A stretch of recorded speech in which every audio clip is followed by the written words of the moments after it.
It could have happened to anyone. O' course you would defend him, you stunted little ingrate, he's the only one who can stand you. But you are a different matter, Tyrion continued. We had 3 Starks to trade, and now, thanks to your incompetence, we have no valuable hostages at all. My incompetence. Cersei was beside herself with rage.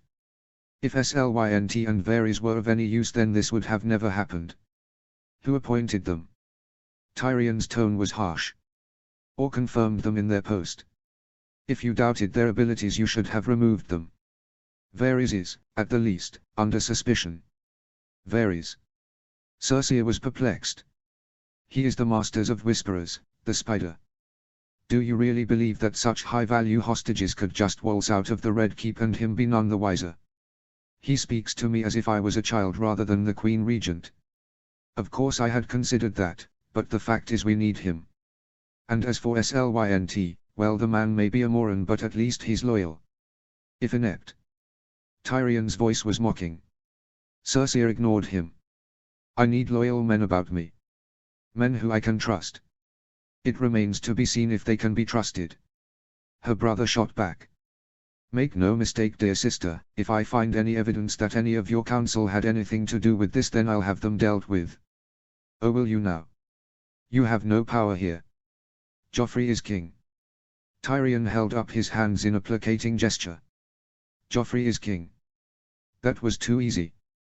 Your role here, if I decide to allow it, is merely to advise him. Only here to advise him. Tyrion sat back in his chair, his face a show of submission. But we must begin quickly, there is much work to do done. What work? Cersei's voice was leaden with suspicion. Well, for starters, we must follow father's instructions and begin raising a force to support him. Cersei scoffed. An action that wouldn't be necessary if you idiots hadn't been outthought by a child. Another priority, Tyrion said, ignoring her, is to ready the city for a siege. Cersei stared at him. For a man who often touts his intelligence, you seem more foolish than I thought. The Northern Army will have to go through Harrenhal or the Westerlands if it intends to be a threat. There is a Lannister army between them and us. I trust father will prove more of an obstacle than Jaime was. It hurt to criticize her twin, especially to Tyrion, but she was so angry. And gods, it felt good to slap down her dwarf brother. Tyrion made a point of ignoring her mockery. And what of threats from the south? Cersei was dumbstruck. What threats? He is fabricating enemies to secure his hold on power. Tyrion was now the one who was staring. He smiled thinly. Perhaps, in worrying about Jaime and the Starks, you've forgotten Stannis and Renly Baratheon. Both of them are a threat to us. Who knows, they could be marching on King's Landing even now. Cersei felt a cold knot of dread deep in her gut. She suddenly felt very cold. We have had no word of either of them. Her brother laughed, but it was devoid of mirth. Of course not. You don't think they'll send word announcing their intentions, do you? But, be of no doubt, the Baratheons are not going to sit idly by while House Lannister controls the throne. I don't know where the attack is coming from, but, trust me, an attack is coming. Cersei considered this for a moment. When Tyrion did not go on, Cersei snapped at him. Well, what do you intend to do about it? Well, sweet sister. Tyrion smiled widely. If you'll permit me. I intend to raise an army, ready the city for a siege, and secure alliances for good King Joffrey. All in all, an average day's work for a hand, or acting hand. What is the fool talking about? What alliances? Ah, well. Tyrion spread his hands expansively. We must think of making alliances with the houses not already in open war against us. He ticked them off his fingers. There's the Tyrells, the Arryns, the Martells, even the Greyjoys. Cersei just stared at Tyrion. She could think of nothing to say. Tyrion chuckled softly. As I said, beloved sister, there is much work to be done. Chapter 9, Olenna 2. Chapter text. The sound of steel clashing against steel filled the air. Out on the parade ground, 2 figures clad in armor struck at each other, their movements a blur of dust and armor. Hundreds of onlookers cheered, the cries drowning out the grunts of the 2 combatants as they fought viciously before the roars of the spectators. Olenna watched it all, bored out of her mind. The amount of pretend combat I have had to watch in my life is truly terrifying. If I was minded to calculate how long I've sat having to endure this nonsense, then I'd go out of my mind. Besides, the calculation in itself would be a pointless endeavor. The end result would just depress me. Besides, I can't afford to waste my time in such a manner. I have few enough days left to me as it is. She sat, along with members of her family, on a raised dais in the center of the parade ground. Mace, her son, sat in the middle of the group. Olenna sat to his left, with Margaery, her granddaughter. On Mace's right sat Garlan, his middle son, who was watching the contest before them with rapt attention. Makes sense, I suppose, he was always the true fighter in the family. The knights before them came in close, their swords pressed against one another, each fighter straining to overpower the other. Foolish of you, sir, you'll not beat that one with strength alone. The shorter of the two suddenly gave up the struggle. He dipped his sword, ducked under his opponent's now unimpeded swing, dived behind and came up swinging, trying to strike his opponent's unprotected back. However, his opponent was not as off balance as he had thought. Nor were they as slow as someone in armor should have been. Before the knight, and Olenna for that matter, could register what had happened, the larger knight had spun, their sword instantly parrying the surprise attack. Having deflected this, the larger knight began to rain blows down on their opponent. The other knight had no choice but to give ground, being pushed across the thorny ground, able to do nothing but desperately block the barrage of attacks being made against him. Not a sound strategy, young man. Your opponent is faster than you. Almost as soon as Olenna had the thought, one of the larger knight's blows got through the other's guard and struck the side of his head. The shorter knight was knocked off balance and was sent sprawling. Before he could recover, his opponent was on him. Another blow brought the knight to his knees and a well-placed kick had him lying in the dirt. The larger knight moved in quickly and brought their sword point to rest on their opponent's throat. I yield. I yield. The spectators erupted in cheers. The taller knight stepped back, offering a hand to their downed foe. For a moment the vanquished knight seemed surprised by the gesture, regarding the offered hand as something akin to a poisonous serpent. Then, after a brief hesitation, the knight took the hand and allowed his opponent to pull him to his feet. The applause of the spectators reached deafening levels as the two knights shook hands. How chivalrous! Olenna thought dryly. Though I sensed this was more done for honest motives than merely playing to the crowd. Mace Tyrell stood. His clothes the deepest shade of emerald, a brooch of his house sigil glistening as it clasped his cloak about his neck. He was clapping along with the crowd and smiling broadly. We have a victor. Approach, good sir, and be recognized. The tall knight walked briskly to the ground in front of the dais and looked up at the assembled Tyrells. The knight quickly unstrapped their helm, removed it from their head and placed it under the crook of their left arm. A shock of short blonde hair caught the sunlight. Brian of Tarth, at your service, my lord. A hush descended on the crowd, as if all sound had been sucked from the vicinity by some giant. Olenna smirked to herself.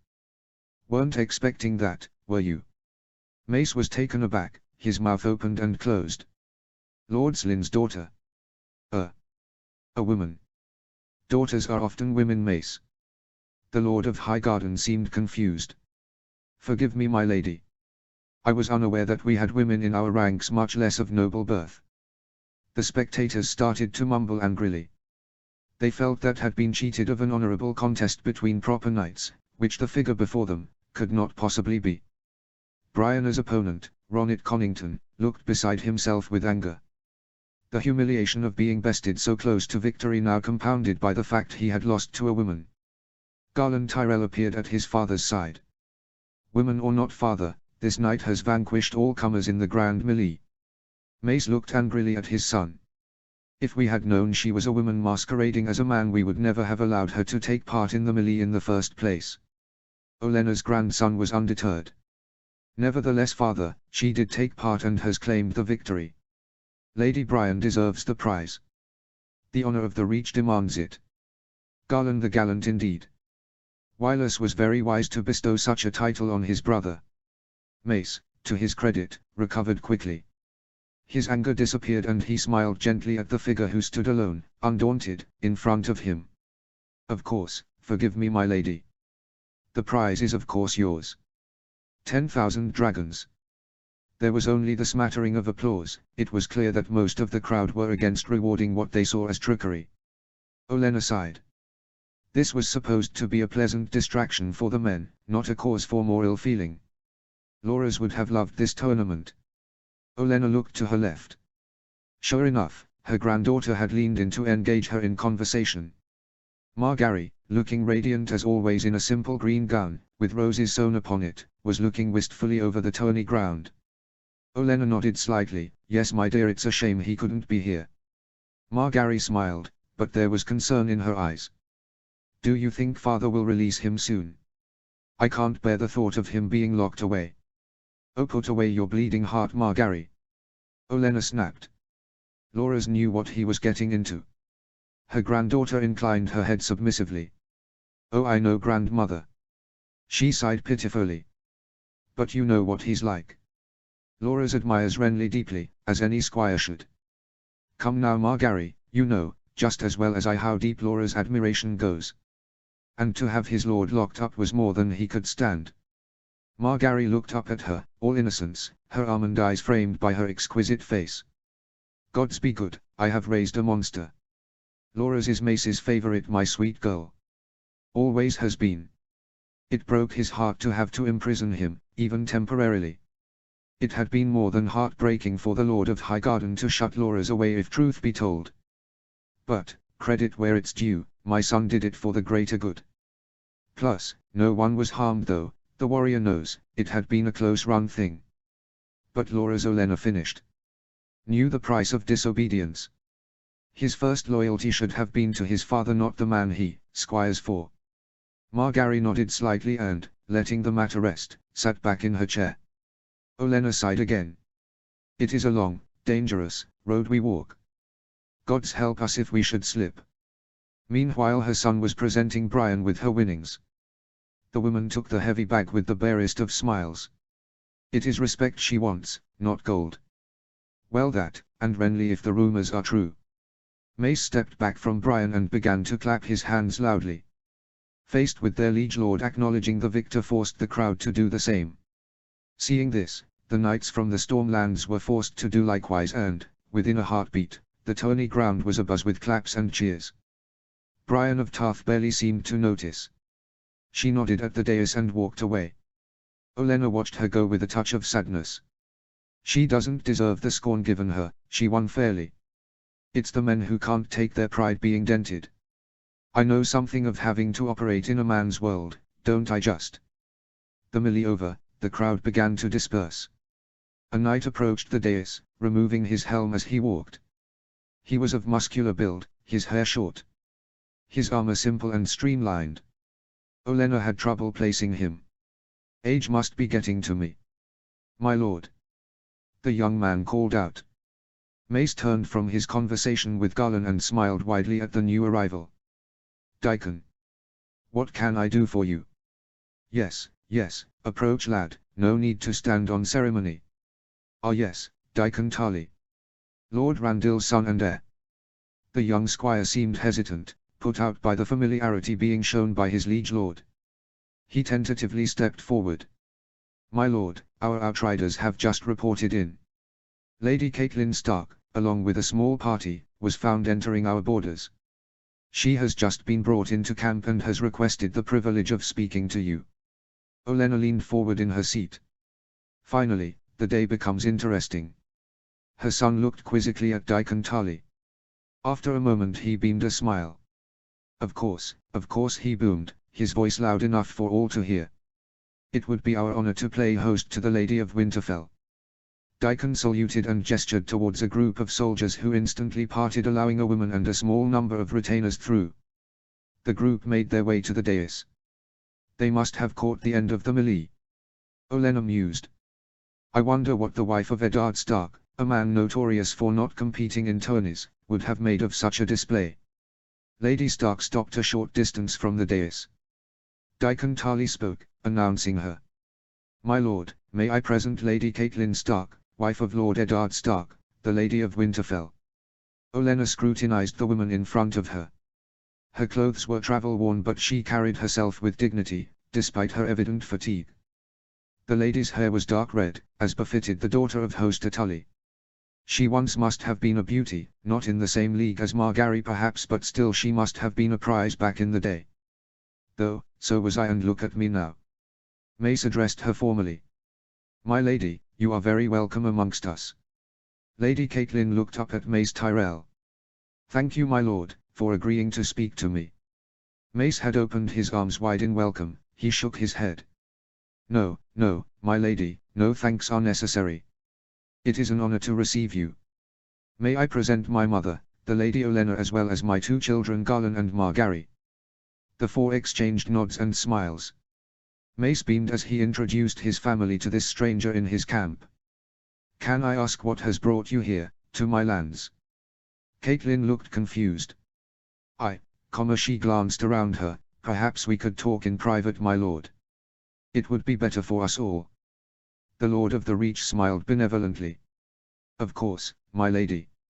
You must be tired from your journey. Please come with me. He stepped down from the platform and offered his arm to his guest. Catelyn accepted the invitation, laying her hand on top of Mace's forearm. Together they made their way off the tourney ground. Olenna stood. Margaery was instantly at her side. Together they made after the two departing figures. Accompanying them were a number of Mace's principal bannermen, including Lord Randall Tarly and Paxter Redwyne. The second group kept a respectful distance behind their lord as he walked, arm in arm with his guest, towards his tent. Ahead Olenna saw Mace talking idly with Lady Catelyn, gesturing this way and that, chuckling at his own light-hearted jests. Anything to while away the time as they made for a more private setting. For all his bluster, I must admit he is very good at putting people at their ease. In a few moments they arrived at Mace's tent. It was by far the largest that the Tyrell camp had to offer. Inside the decoration was lavish, filled with ostentatious decorations. Vases stood on plinths, expensive rugs covered the floors, there was even a painting of Highgarden hung on one of the canvas walls. At the center of the room was a wide table, over which was spread a map of the region. Mace pulled a chair out from the table. Catelyn gracefully sat down and accepted an offer of wine. The second group arrived behind. Olenna wasted no time in occupying a seat from which she could observe both Catelyn Stark and her son. Margaery sat next to her grandmother, her face betraying curiosity. Garlan occupied a seat near to Lady Stark, smiling warmly. The Tyrell bannermen filed out around the room to form a loose circle around the table. True, we weren't invited, but Robert Baratheon will rise from the dead before I let Mace conduct this meeting on his own. Catelyn Stark looked around the room. I had looked to talk in private, my lord. She was polite but firm. Mace smiled easily at her. Apologies, my lady, but these people here are my most trusted counselors. I would only have to repeat what you told me afterwards. Well, that was certainly true, plus you're aware of the tongue-lashing I'd give you if you attempted to exclude me. The last time I let you have a meeting of this importance on your own, you almost ruined us. Catelyn did not return the smile, but she nodded in acceptance of Mace's words. She looked up. Forgive me, my lord, but I also thought I would be addressing Lord Renly. Is he not in command here? Oh Mace, it's going to be fun watching you twist yourself out of this one. Mace Tyrell paused as he considered his words. Ah no, my lady. I am in command. Lord Renly does not have a role in our camp. Catelyn looked perplexed. I was under the impression that Lord Renly had fled to your lands, my lord. That he now controlled the Reach. That was certainly his plan. If that preening fool had any sense, we may well have let him. Sadly, he was a pretty face with nothing in between his ears. Her son nodded sagely. Renly is with us, my lady, but as our guest. He does not command. Oh come now, Mace, that's unfair. He commands what he has to eat at meal times. We're not complete barbarians. Catelyn seemed to be thinking this through. Olenna smiled to herself. This has completely wrong-footed her. She is here to negotiate with a Baratheon, who are known to be friends to the Starks. Instead she faces the Tyrells, who have, at best, an indifferent relationship with her family. Margaery broke the silence.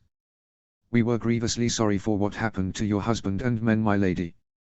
Arresting Lord Eddard and killing his men was a monstrous crime. We promise you, no one here believes the lies the Lannisters have spread about him. Well said, you clever girl. Catelyn inclined her head graciously at Margaery's comments, murmuring her thanks. Mace, seeing an opportunity, spoke up. If I may be so bold, my lady, might I ask you a question? Mace carried on quickly to prevent any objection Lady Catelyn might have. We have been deeply concerned about events in King's Landing. Can I ask if you'd have any word of your husband? There were rumors he had escaped the capital. Mace had posed the question casually as if it was of interest, but no real concern. It almost seemed as if everyone leaned in towards their guest, the curiosity overwhelming the group. I can't say I blame them all. So much depends on Lady Catelyn's answer. Lady Stark did not speak for a moment. She took a sip of wine to buy herself time before answering. If anything, this delay created an even greater feeling of suspense. My husband, said Lady Catelyn, slowly, and my daughters, are no longer hostages of the Lannisters. Well, that's a sparse response. Answering the question without embellishment, Paxter Redwyne spoke.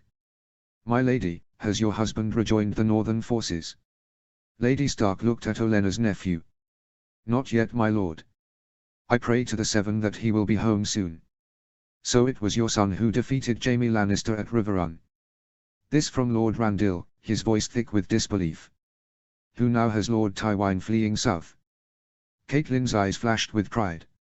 It was my son who commanded the recent victories against the Lannisters. He now commands the northern host. Aided, no doubt, by the Blackfish. It seems Lord Tywine underestimated the boy. Mace Tyrell looked from his guest to his bannerman. You must forgive the forwardness of these questions, my lady. We have received very few messages down here about the goings-on in the Riverlands. We heard about the Lannister invasion and of their string of victories. But then things became confused. Sir Jaime captured, the Lannisters destroyed, Lord Tywine on the run. It seems unbelievable. Catelyn set her goblet down and looked directly at Mace's face. Believe it, my lord. The Kingslayer has been beaten and taken captive. Lord Tywine has retreated to Harrenhal. My son now commands the combined forces of the North and the Riverlands. But not the Vale. How interesting. Mace nodded. Well, congratulations to your son and men, Lady Stark. It seems they've done the impossible. I never thought I'd live to see the day when Tywine Lannister was beaten. The sentiment was followed by murmurs of agreement from the assembled bannermen. Careful, Mace. Jaime Lannister has been beaten, Lord Tywine has yet to actually fight. Lady Catelyn seemed to be of the same mind. This war is far from over, my lord. We have taken some victories, but there we still have far to go if we wish to have our independence. Independence? Lord Paxter looked perplexed. Independence from what, my lady? From the Iron Throne, my lord. Catelyn's face was set with resolve. My sons and father's bannermen have declared him the king in the north.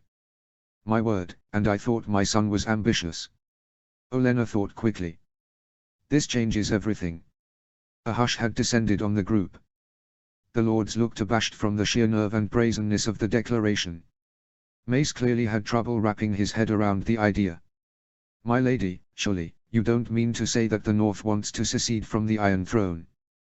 Catelyn Stark looked resolute. It doesn't just want to secede from the Iron Throne, it has done so, my lord. We have also invited the Riverlands to join us, I fully expect them to do so. Mace openly gawked at his guest. He looked to his bannerman, but no one could think of anything to say. Well, I wish you every success, of course. Mace said, smiling thoughtfully. Though I am given to wonder why, in the midst of such tremendous upheaval, you have traveled all this way. Isn't it obvious, Mace? The Starks are looking for allies. The Starks and Baratheons are old friends. Clearly Robb Stark was all for putting Renly on the throne, with the understanding that the North and Riverlands would be left to their own devices. Catelyn grimaced. I apologize, my lord. I came to the Reach to negotiate an alliance between Lord Renly and my son. We were clearly misinformed about events in the Reach. There was an uneasy silence in the tent. Some of the lords and commanders shifted uncomfortably. Yes, yes. We all regret what happened with Renly. Olenna knew that a great number of her son's bannermen objected to her actions, and to Mace agreeing with them. The notion of Renly as sovereign had struck a chord with the men, and the decision of the Tyrells to withdraw their support from the would-be king was not a popular one. King Renly. Ha! The gods do have a sense of humor. However, as amusing as that was, things had not been funny at the time.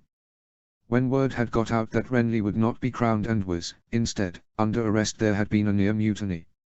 Not only had the young Baratheon many supporters amongst the Tyrells, but, for the last few days, a steady stream of knights had arrived from the Stormlands, eager to serve this new king. Highgarden had been full of armed men, all confused and uncertain as to what was going on. Questions began to be asked about the absence of the new king. Eventually fights started to break out as men tempers frayed.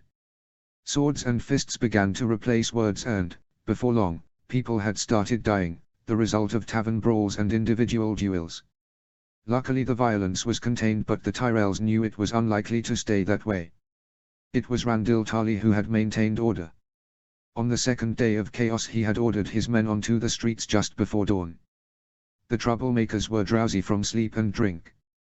They had offered little resistance and, in an organized fashion, were quickly disarmed and detained. Whilst Lord Randyll had been a proponent of hanging all the offenders, Mace had been more lenient and merely agreed to detain the captives in relative comfort. No doubt as a result of lingering guilt he has over Renly. While the problem was contained, Olenna had known that something more drastic had to be done. She had advised her son to march his army towards King's Landing. This had the added benefit of ridding the city of armed men and given them a purpose. Renly would come as well, imprisoned in a wheelhouse and kept under armed guard. If nothing else, it created some activity and bought us time. For several days the army had marched towards the Crown Lands. However, it was never the intention of the Tyrells to enter the war at this stage. The army, 40,000 strong, set a leisurely pace, moving idly through the Reach. When they had got as far as Bitterbridge, Mace decided to go no further and order a tourney to provide the men with entertainment with a lavish purse for the winner. It had worked remarkably well, Olenna mused. It gave the men something to focus on. Up till now we've managed to balance on the wall, but the time will come soon when a decision over the future has to be made.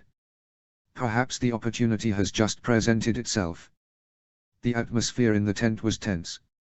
Clearly Catelyn Stark did not know if she should try to forge ahead and ask Mace Tyrell for his support, or to abandon her plan and head home. Of course, she knew that if she tried to take her leave it would be insulting to Mace's bannermen, as if their support was not worth having. Robb Stark could not, at this perilous juncture, afford to make any enemies. Mace spoke, shattering the awkward spell that seemed to have descended on the room. "Well, Lady Stark, I would hate to think you came all this way for nothing. You will stay overnight with us and, after you're rested, perhaps we can think of a way of turning this to everyone's mutual advantage." Lady Stark stared at Mace, thinking it through. "I would be honored to accept your hospitality, my lord." A short while later the Tyrells were alone in the tent. The four family members sat facing each other. They had all had their goblets refilled by Mace's squire, who had then retreated from the tent to allow them to converse in private. "What are you thinking, Mace?" Olenna asked, cutting straight to the point. Her son's eyes looked into his wine's depths thoughtfully. "There is a lot to think about. Perhaps you'd also like to observe that water is wet. At least tell me that you're not thinking of trying to make yourself king." Garlan and Margaery looked at her open-mouthed. Inwardly, Olenna smiled. "Come now, Margaery, you know where I'm going with this." Mace himself started, his head jerking up to look at his mother in unabashed astonishment. "Why, mother, how could you even think?" "Don't give me that, Mace. It's a poor mother who doesn't know how her son's mind works. I saw your eyes light up when you heard Robb Stark had been declared king. If he destroys the Lannisters and offers you his support, then you could sit your ample backside on the Iron Throne." "No, no," Mace blustered, shaking his head. "I have no designs on the throne for myself, but it got me to thinking about me." Margaery finished abruptly. Her face was impassive.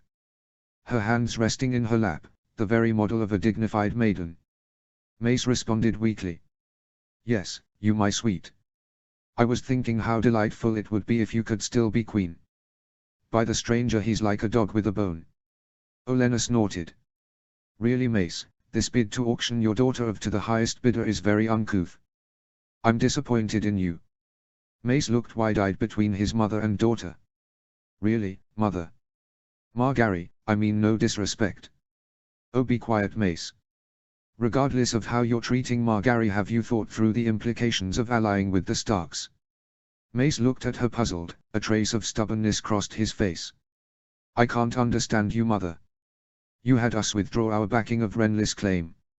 Renly had no claim. Olenna said sharply.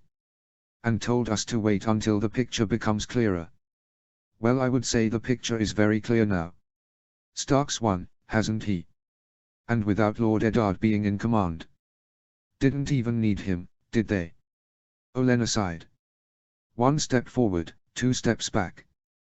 They are winning, Mace, they haven't won the war by any stretch. Tywin Lannister is still in the field with a full army behind him.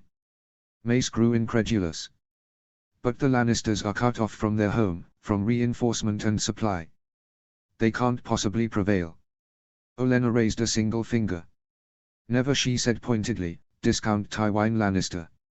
I grant you that he's currently in a bad way, but don't let that lull you into delusions of victory.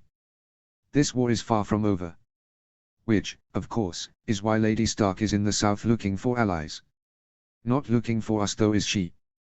Garland noted softly, almost mournfully. She was looking for Renly. Yes, indeed. These days everyone was looking for Renly. Garland's somber tone was a result of Renly's imprisonment, or rather the events immediately after it. Loras, upon hearing of his lover's arrest, had strapped himself into his finest armor and had stormed Olenna's chambers intent on freeing him. Sadly for Loras, Olenna had predicated her grandson's rash actions.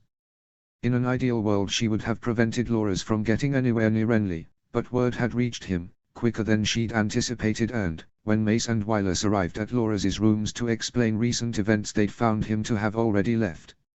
Olenna had had no choice but to take drastic steps. The guards were withdrawn from their posts. Olenna did not want to see people harmed unnecessarily, as they surely would have been if they had impeded her grandson.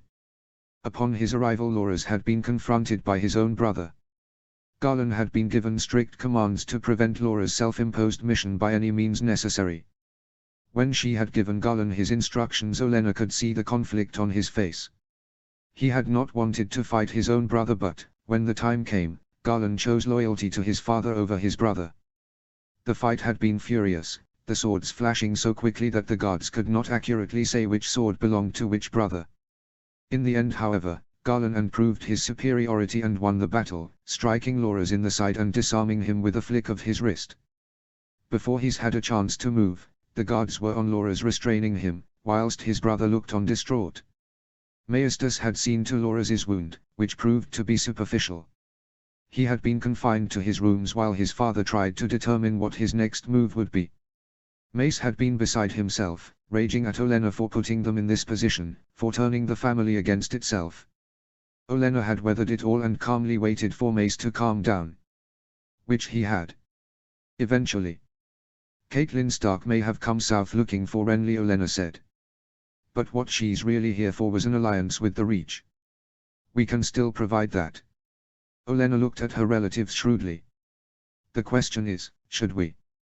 Well, you know my feelings, mother. Mace sat back, reaching for the goblet on the table in front of him. If we make an alliance with the North, then we'll be in the same position we were with Renly, only better. What happens at the end of the war? Garland asked, looking from his father to his grandmother. From reputation, the Starks don't strike me as the sort to covet a crown, and ruling the Seven Kingdoms is not something they'd particularly want. No, Mace nodded. They'll leave that to us. My, that is presumptuous. Besides, we haven't won anything yet. Margaery spoke up, her voice clear and full of intelligence. It seems to me we have 3 realistic options. The first is to support Stannis. Mace harumphed. The Lord of Highgarden doesn't like that idea. The man hates us, though I can't blame him. When a man almost starves you to death, it does tend to leave some ill feelings. The second is to support Joffrey and the Lannister cause. Margaery let that hang in the air for a moment. This option was unappealing for several reasons.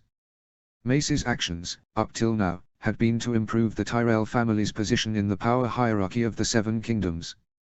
Supporting Joffrey would not be in keeping with this plan. The Lannisters would never share power, and you can't be at the top of the ladder when someone is in your way. Plus, the cold hard truth is that the Lannisters are losing this war. Finally, there is the Starks. Margaery summed up. Yes, about the Starks. Garland said quizzically. What has happened to Lord Eddard? Well, that is the question. It seems, her grandson went on, that everyone agrees that Lord Stark is not a captive anymore, and yet he's not with the Northern Army. Otherwise, how could they have declared his son king? Do you think he is dead? Probably. Mace noted, grimacing. If he did escape the Lannisters, he probably got waylaid on the road and is dead in a ditch somewhere. You're both missing the point, Margaery said to the two men. Irrespective of Lord Eddard's whereabouts, the fact remains Robb Stark has been declared king. That is not something his rivals, or we, can ignore. Well said, you clever girl. But, you forget, Sister Garland spoke from the other side of the table. We could always do exactly what we've been doing. Nothing, you mean? Margaery smiled lightly. Garland had the good grace to blush. Well. Yes, I suppose. Why commit ourselves at all? We could just wait for all sides to exhaust themselves. Mace was nodding. I'm not surprised, inaction has always appealed to him. I'm afraid, Olenna said lightly, that stalling is no longer a viable strategy. Mace stared at her, disbelief clouding his face. What's this, mother? You're the architect of our wait-and-see plan, and now you say it's not working. Olenna sighed. That's not what I said, Mace. Do try and pay attention. The strategy of waiting has served us well up until now, but that game has run its course. Her son started to speak again, but Olenna barreled on over him. We have had 3 factions vying for our support. One of them will be the winner in this. If House Lannister wins, then nothing will change. If Stannis wins, we'll be punished for fighting him in the rebellion. As for Robb Stark, well, we don't know anything about him. Besides the fact he's beating the Lannisters all over the Riverlands. Garland said, smiling. As I say, one of these forces will be victorious. When that happens, that side will know what we did to help them or to oppose them. We have to pick a side, and, right now, that could make all the difference to that faction. If we help a side to victory, then we'll be seen as heroes. Mace shuddered. He's remembering Robert's disdain when the rebels took the throne. As a loyalist house, the Tyrells could have been decimated by the new king. It was only Robert's magnanimity along with Jon Arryn's practicality that has saved the family from utter ruin. Mace looked at Olenna. So what would you have us do, mother? Back the Starks. It is the only logical option. Olenna said plainly. This will take some finessing. But that's what I've been saying. Mace said, spluttering. And you've been trying to talk me out of it. Besides, the Starks don't even want to rule. I wasn't trying to talk you out of it, Mace, just wanted to make sure we were looking at the full picture. As for the Starks, who better to support for the throne than someone who doesn't want it? Olenna smiled at the simplicity. Her son, who was nothing if not simple, glared at her. But at the end of the war they'll give it all up, it will leave a vacuum, it will be civil war again. Unlikely, Mace. If it truly appears that the Starks have no interest in power, then we simply change their mind. Mace sit back with his arms folded. How do you intend to do that? Not me. Olenna turned and gestured at Margaery. Her. The next day Lady Catelyn stood alone in Mace's tent looking at the Lord of Highgarden, who stood next to his family. Catelyn was in her riding clothes, her cloak pulled around her. Olenna stood with her fingers clasped over her walking stick, admiring the poise and dignity of Lord Hoster's daughter. She may stand alone, but she is undaunted, good for her. I regret you cannot stay, my lady. Mace said smoothly. I feel we have much to discuss. Catelyn looked regretful. I feel the same, my lord, but I was instructed by my son to treat with Lord Renly. I need to report what is going on here to him before I can go further. You could always send a raven. Mace suggested. We'd be happy to have you here as our guest until a response is forthcoming. My apologies, my lord. Catelyn looked anxious to be off. But ravens can be intercepted. I don't think either of us would want our business being read by an enemy. Quite right, my lady. Mace chuckled wryly. But I feel, very much, that our houses need to stand together to oppose the Lannisters. Lady Stark nodded gently. As do I, my lord. Mace paused for a moment. He should have been a comedic mummer, his pauses are always for dramatic effect. Either that or he's trying to remember how to speak. Perhaps, I have a solution, my lady. Mace offered as if considering this for the first time. Why don't I send an envoy with you, with authority to discuss the terms of an alliance with your son? He smiled. I mean, King Robb. Catelyn looked suspicious. As well she should be. An envoy? Well, 2 envoys, my son and daughter. Mace indicated Garlan and Margaery. They will come with you, along with a small escort in order to negotiate with the king. We are at war, my lady, we have no time to waste. Catelyn looked at Garlan and Margaery. I would welcome the company, my lord. But surely it is too dangerous to send your daughter across a war-torn land. Margaery stepped forward and smiled sweetly.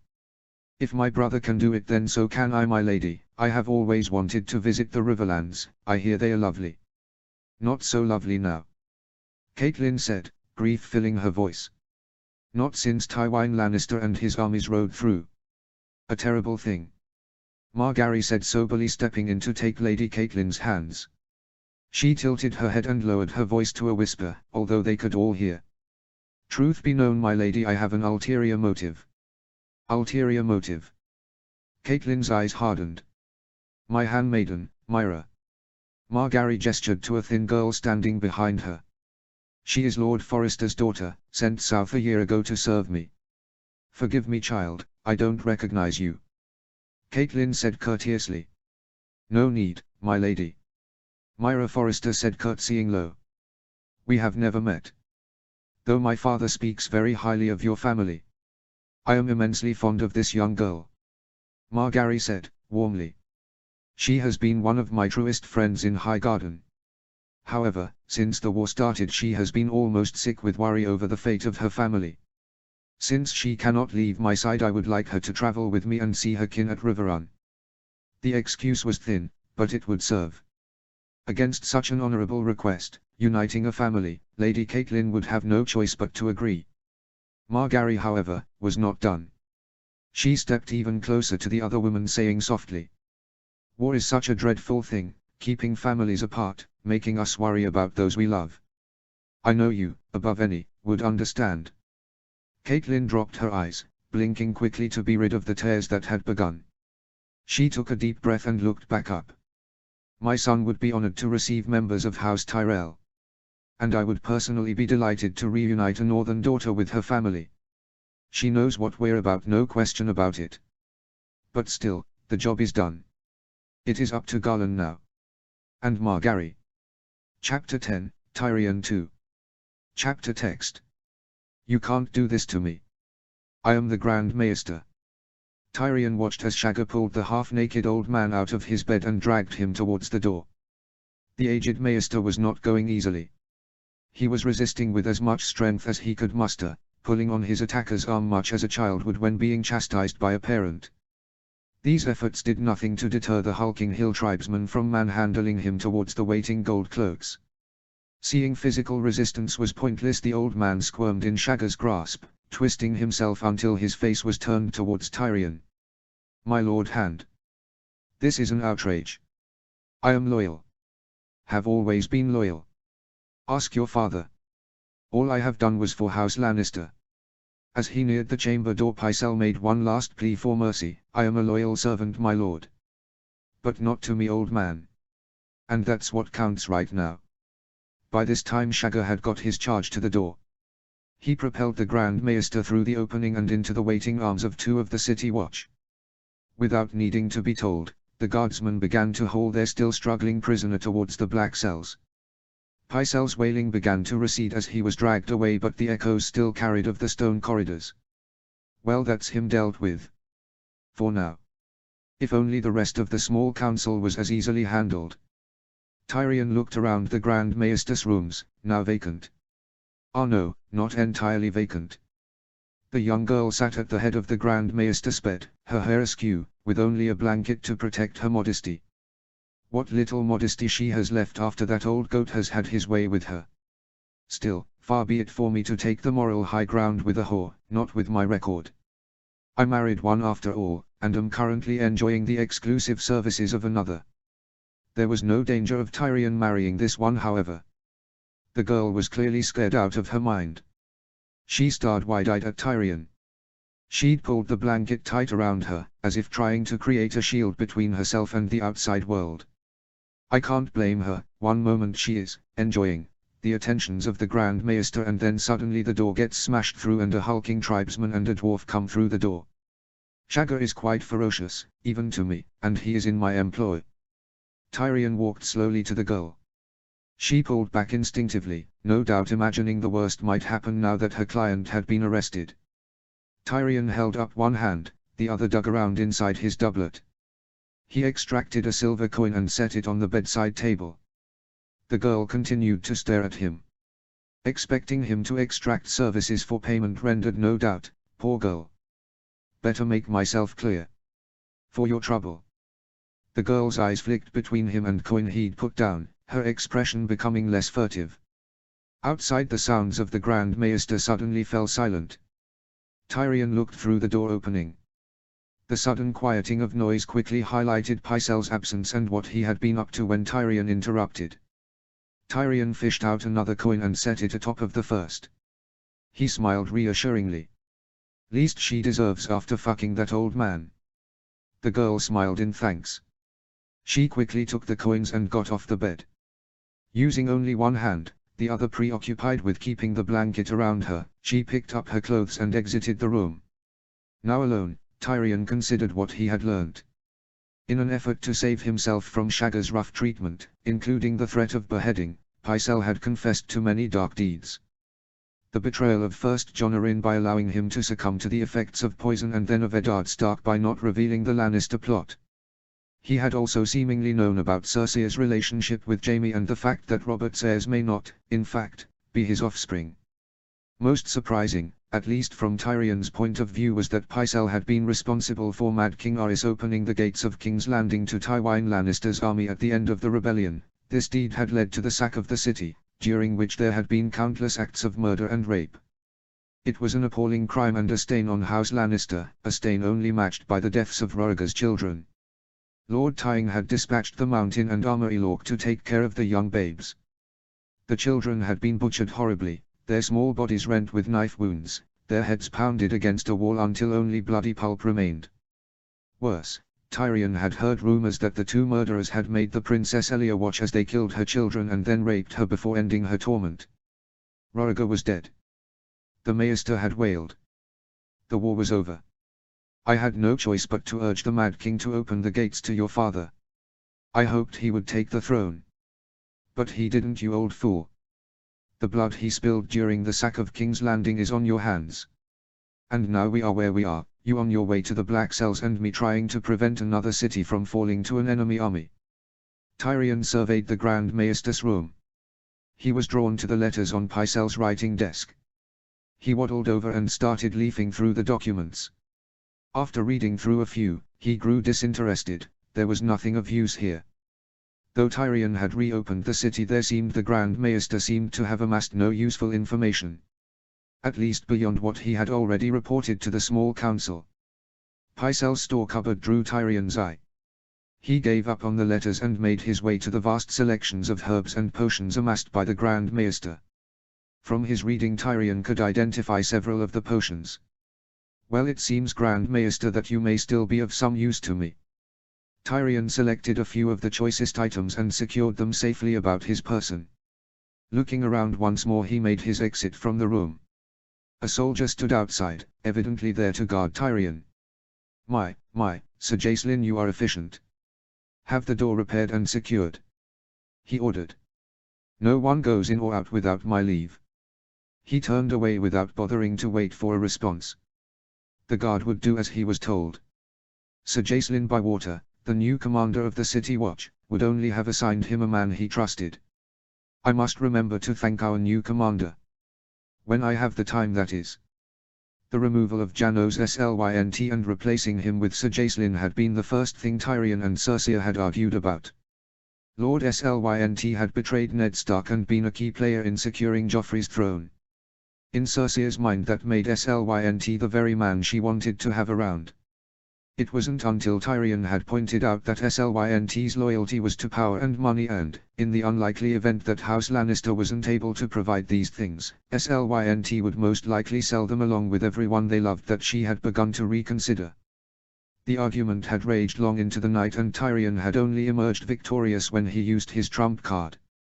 Namely that Slynt had been unable to locate the Starks, a cripple and 2 small children.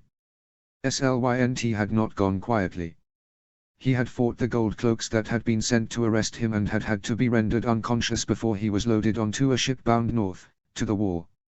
Thankfully, the transition between Slynt and Bywater had been smooth and without further incident.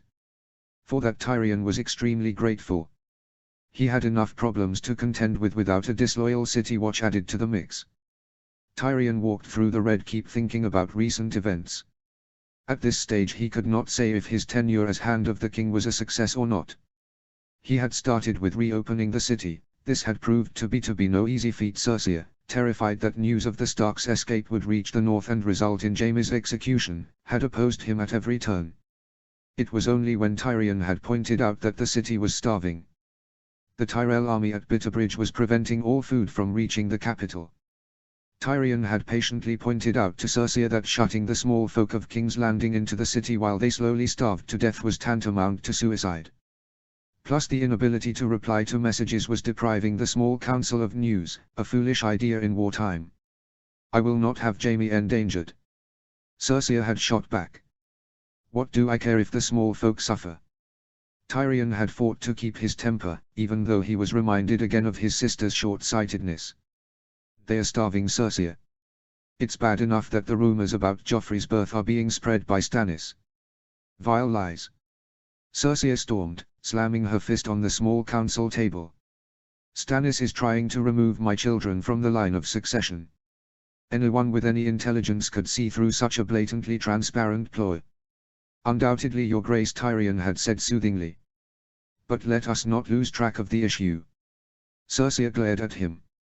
There is nothing more important than my son's right to the throne. Maybe you shouldn't have been fucking Jaime then. Your son's throne is safe, if you ignore the fact that most of the 7 kingdoms want to mount his head on a spike. His sister stood, her hands at her side clenching and unclenching. She stalked away from the table, calling behind her. The city remains closed. I think not. Tyrion said to her, departing back. Cersei paused by the door to the chamber, her hand resting on the handle. She slowly turned to face her brother. You think not? Her voice was low, filled with menace and scorn. What makes you think I care what you think? You have no authority here. Tyrion pulled his father's scroll from his doublet. This gives me authority. Cersei's face was cold, impassive. You think a piece of paper gives you power? Ned Stark had a piece of paper. Look what happened to him. Ned Stark made a crucial mistake. He believed the shame you should have felt would compel you to flee. Foolish of him, but then he is a fundamentally good man. I, on the other hand, am not. Tyrion held up his hand. This infighting is pointless. As is locking everyone inside the city. The Starks could still escape. Cersei said stubbornly.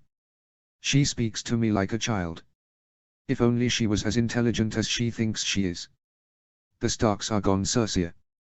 His sister shook her head adamantly. You don't know that. Ah, but I do. It's been weeks.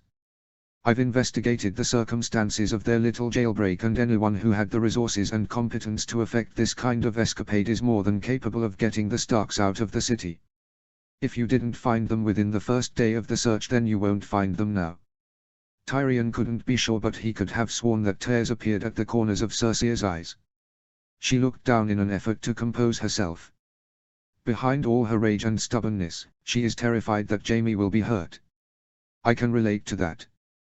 The thought of someone hurting his brother made Tyrion's blood run cold. Surely we can find some common ground here. Cersei, he said soothingly, trying to reason with her. The city needs to be opened. We need to open the Kingswood and allow the small folk to hunt for food. We need to allow fishermen to use the black water. Frustration boiled up in Cersea's eyes. It is the Tyrells who are denying us food shipments from the Reach. If we will deal with the Tyrells in time. Tyrion said impatiently. We will deal with them all. How can you deal with anything? Cersei snarled, her face tight. You're an idiot with no idea what he's doing. I grow weary of this. Maybe so. But I promise you, I can bring Jaime home. He said simply. Cersei looked at him, the longing plain on her face. Even so, her eyes were suspicious. How can you do that? Watch and learn, big sister. First things first, the city must be opened. Begrudgingly Cersei allowed her brother to have his way, the city gates were opened. Tyrion quickly wrote decrees ordering the Kingswood to be open to poachers and commissioned new fishing boats so that Blackwater Bay could be used as a source of food for the small folk. The results had been slow, but, within the following weeks, food began to reach the city. But not enough, not nearly enough for the size of the population. If we don't solve this problem soon we'll have riots. Tyrion's biggest concern, beyond readying the city for battle and raising a new army for his father, not that he gave me any money for that little task, thank you very much for that, father, you tight-fisted bastard, was the lack of support currently afforded to the city. We have no friends, or supporters. Ostensibly Joffrey was a Baratheon and should have enjoyed the support of the Stormlands, which would have been damned convenient seeing as how they are right on our doorstep. However, the ancestral lands of the Baratheon seemed to have declared for either Stannis or Renly, no one seemed to be able to tell Tyrion which. Though, if reports were true, Stannis seemed to have left Dragonstone and returned to the ancient fortress of Storm's End. Tyrion was willing to bet 1,000 golden dragons that the Stormlords had sworn their allegiance to Stannis. He's Robert's eldest surviving relative and a proven battle commander, and if one thing can be said for the Stormlords, they love a good fight. He could imagine Stannis Baratheon standing at the topmost tower of Storm's End, his cold gaze falling on King's Landing. If the rumors were true, it would only be a matter of time before he launched an attack. If that's true and he attacks the city, we will not hold it. Tyrion continued his way through the corridors of King's Landing. Without thinking he found himself headed towards his chambers. I have to see Shae. To find some measure of comfort in this god's-forsaken place. Tyrion was well aware that he lacked the necessary information to do his set tasks effectively. In order to remedy this, as soon as the city had opened he had ordered Varys to re-establish his spy networks as quickly as possible. Tyrion needed to know where the next threat was coming from. The results had not been encouraging. Varys' spies reported that Mace Tyrell had an enormous host near Bitterbridge at the very boundary of the Reach. He seemed to be sitting there minding his own business. That fat jester has never been very proactive. Still, Tyrion had no idea how long that would remain the case, and in any event their mere presence was a threat. You don't march an army out into the field unless you intend to do something with it. We could use the Tyrells. If we can prise them away from Renly, then we can form an alliance that will have enough strength to counter the northern armies. To that end Tyrion had dispatched Petyr Baelish to the Reach with the objective of trying to broker a deal with the Warden of the South. The Master of Coin was told to promise money, titles, prestige, anything, as long as the Tyrells joined with House Lannister. Unbeknownst to Baelish, this also served to remove him from the city while Tyrion put other plans into effect. He is simply too dangerous and treacherous to have around. Just ask Ned Stark. If he can reach an agreement between the Lannisters and House Tyrell, then so much the better. Baelish had protested, saying it would have been of more use to send him to negotiate with Lysa Arryn and bring the Vale into the fold.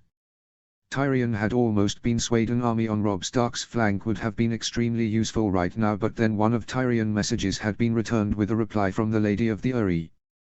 The Knights of the Vale shall remain in the Vale. Well, that was nice and clear. We'll receive no help from the Mad Witch who sits in her mountain lair.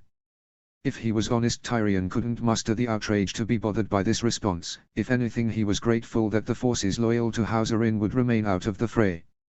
Oh, he sent a message chastising the Arryns for their lack of loyalty to the crown, but at heart he was relieved. Lysa is a mad dog, she would be an unhelpful ally. His mind turned as he considered the possibilities of where else he could turn. The only possible answer is with either the Greyjoys or the Dornish.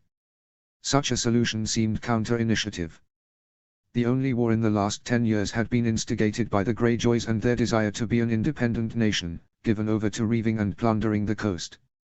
It was common knowledge that the Greyjoys were traitorous and devoted only to themselves, seeing others as below them. But of course, we don't need to trust or even like them, we just need to unleash them on our foes. The second option seemed even more outlandish than the first. The Martells' hatred for House Lannister was well known. It had been Lannister Bannerman who had killed Elia and her 2 children, and Prince Doran believed that the lack of justice for his sister was a continual insult. There may be opportunities here if we know where to look. In order to test the loyalty of the small council, Tyrion had invented a story of marrying of his niece Myrcella. Telling Varys, Pycelles and Baelish that he intended to marry her to either the Greyjoys, Martells and Arryns respectively. When Cersei had come screaming into his chambers telling Tyrion that she would never allow her daughter to be sent to Dorne, he had known who had been disloyal to him. Hence Pycelle's little journey to the Black Cells. Now, having given it some thought, Tyrion felt differently. Not about Pycelle, no, he can rot in the dungeon as far as I'm concerned. But about the plan that Pycelle had revealed to Cersei. While the Dornish plan had been a fabrication at first, a ploy to flush out disloyalty, it could now serve to ally the crown to the Dornish. The idea had merit. If Dorne declared for the Iron Throne, then the Stormlands and the Reach would think twice before attacking King's Landing, for fear that, by doing so, they would leave their backs exposed. How to effect such an alliance?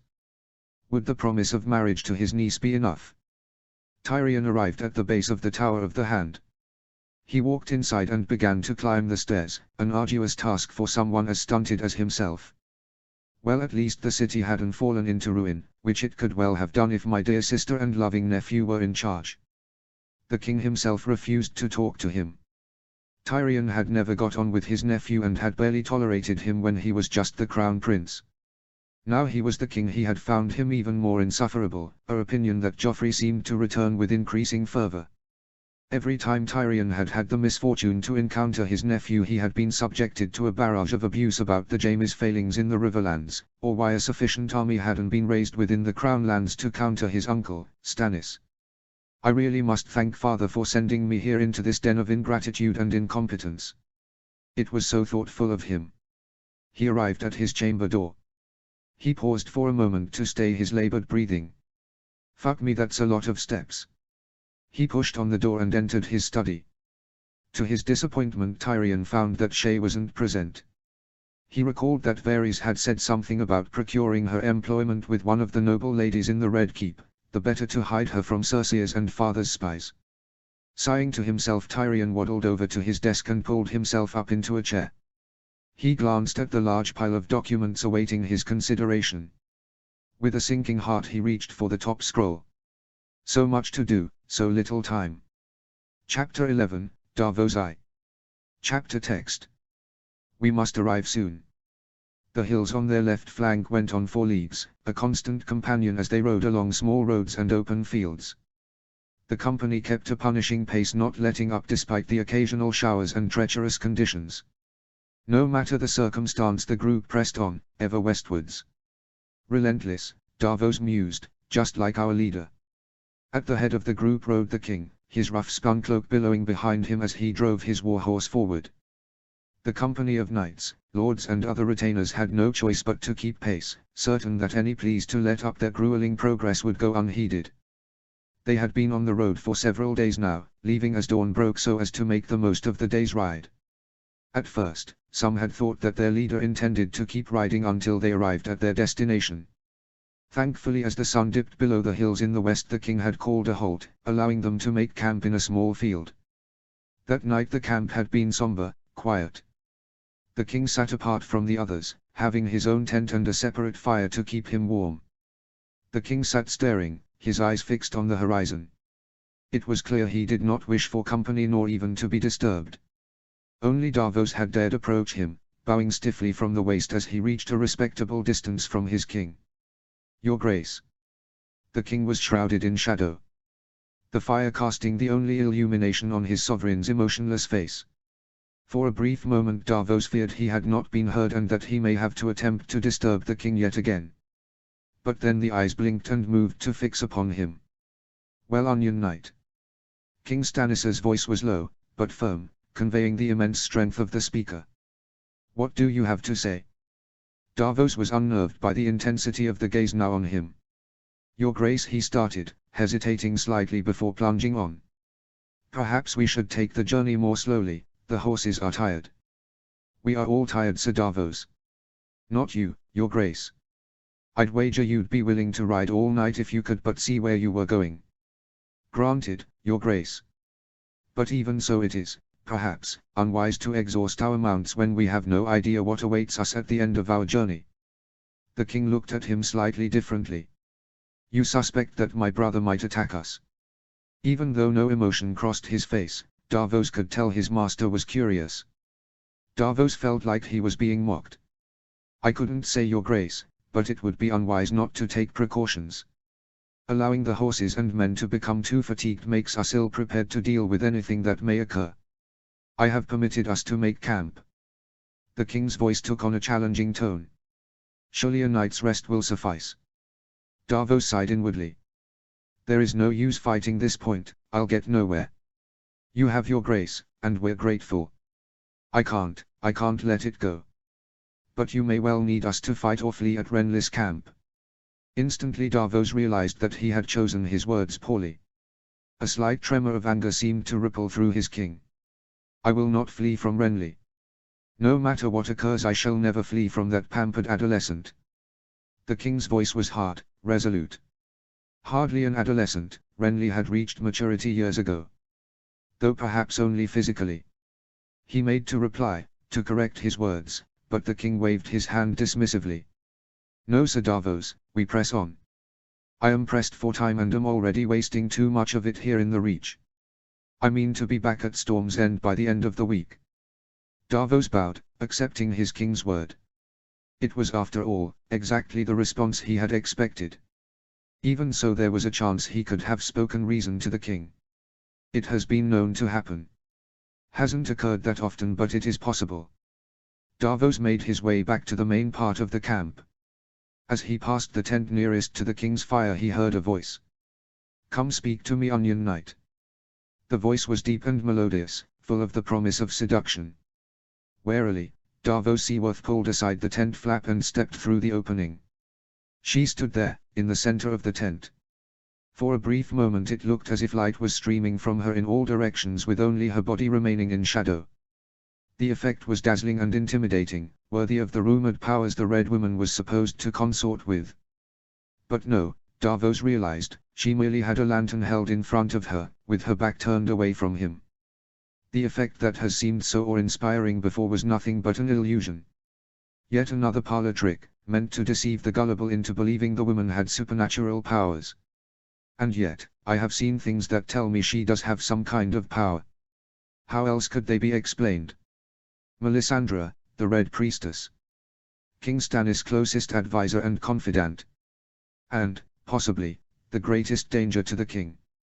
You needn't be so cautious, Sir Davos. Come, step into the light. Her voice was husky, as if spoken by a lover. "Seven, help me. I'm quite content here, thank you, my lady." He remained stubbornly by the tent opening. "Is there something I can help you with?" Melisandre turned to face him. "It was a lantern, thank the gods." "You needn't fear me, Sir Davos or the Lord of Light." "Ah yes, the Lord of Light, a god that required ritual sacrifice in order to bestow his gifts on his worshippers." "Apologies, my lady. I am not a religious man." Melisandre smiled at him. "You are an unbeliever." "Begging your pardon, my lady, I meant no disrespect." Davos replied politely, "I've done a lot of traveling in my time. Everywhere you go the people claim that their god is the one true god. It's hard to tell who has the right of it." Melisandre reached upwards and started to affix the lantern to the tent's central support. "The Lord of Light is different to those others you have heard about." "How so, my lady?" Davos asked, honestly curious. Melisandre's smile widened, she looked down from her efforts to hang the lantern, the light framing her face in an almost demonic fashion. He is the one true God. Davos groaned to himself. Father always told me never to argue with a drunk or a fool, and there is no one more foolish than a religious zealot. He returned to his original question: is there something I can help you with? Melisandre, having now fixed the lantern to the roof of her tent, looked directly at his face. You were trying to convince the king to take more time in traveling to the Reach. It was not a question. I won't give her the satisfaction of asking how she knows that. It seemed prudent, my lady. We do not know what reception we shall receive in Lord Renly's camp. Melisandre looked indulgently at him, as if he were a child scared of his own shadow. Prudent or not, Sir Davos, it is unnecessary. We will be in no danger in the Reach. Forgive me, my lady, but you cannot be certain of that. Melisandre glanced up at the hanging lantern. Oh, but I can, Sir Davos, I have seen it in the fires. Wonderful, at least that explains why we're out in the wilds with only 100 men for protection. Well, in any case, the king rejected my advice. He is determined to get to the Reach as soon as possible. Caution be damned. As he should be, Onion Knight, she said, faintly mocking him by using the nickname Sir Davos has acquired during the rebellion. It is crucial we launch our attack on King's Landing soon. We will need the men of the Reach to be victorious at King's Landing, my lady. The Red Priestess nodded absently. We do indeed, Sir Davos. We do indeed.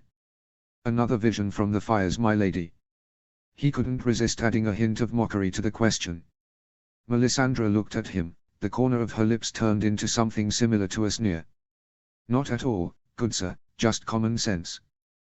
They set off at first light. Stannis was true to his word, mounting his horse and urging the small company onwards at yet another punishing pace. By mid-afternoon they had arrived at the border of the Reach. As expected, they were met by a contingent of armored knights.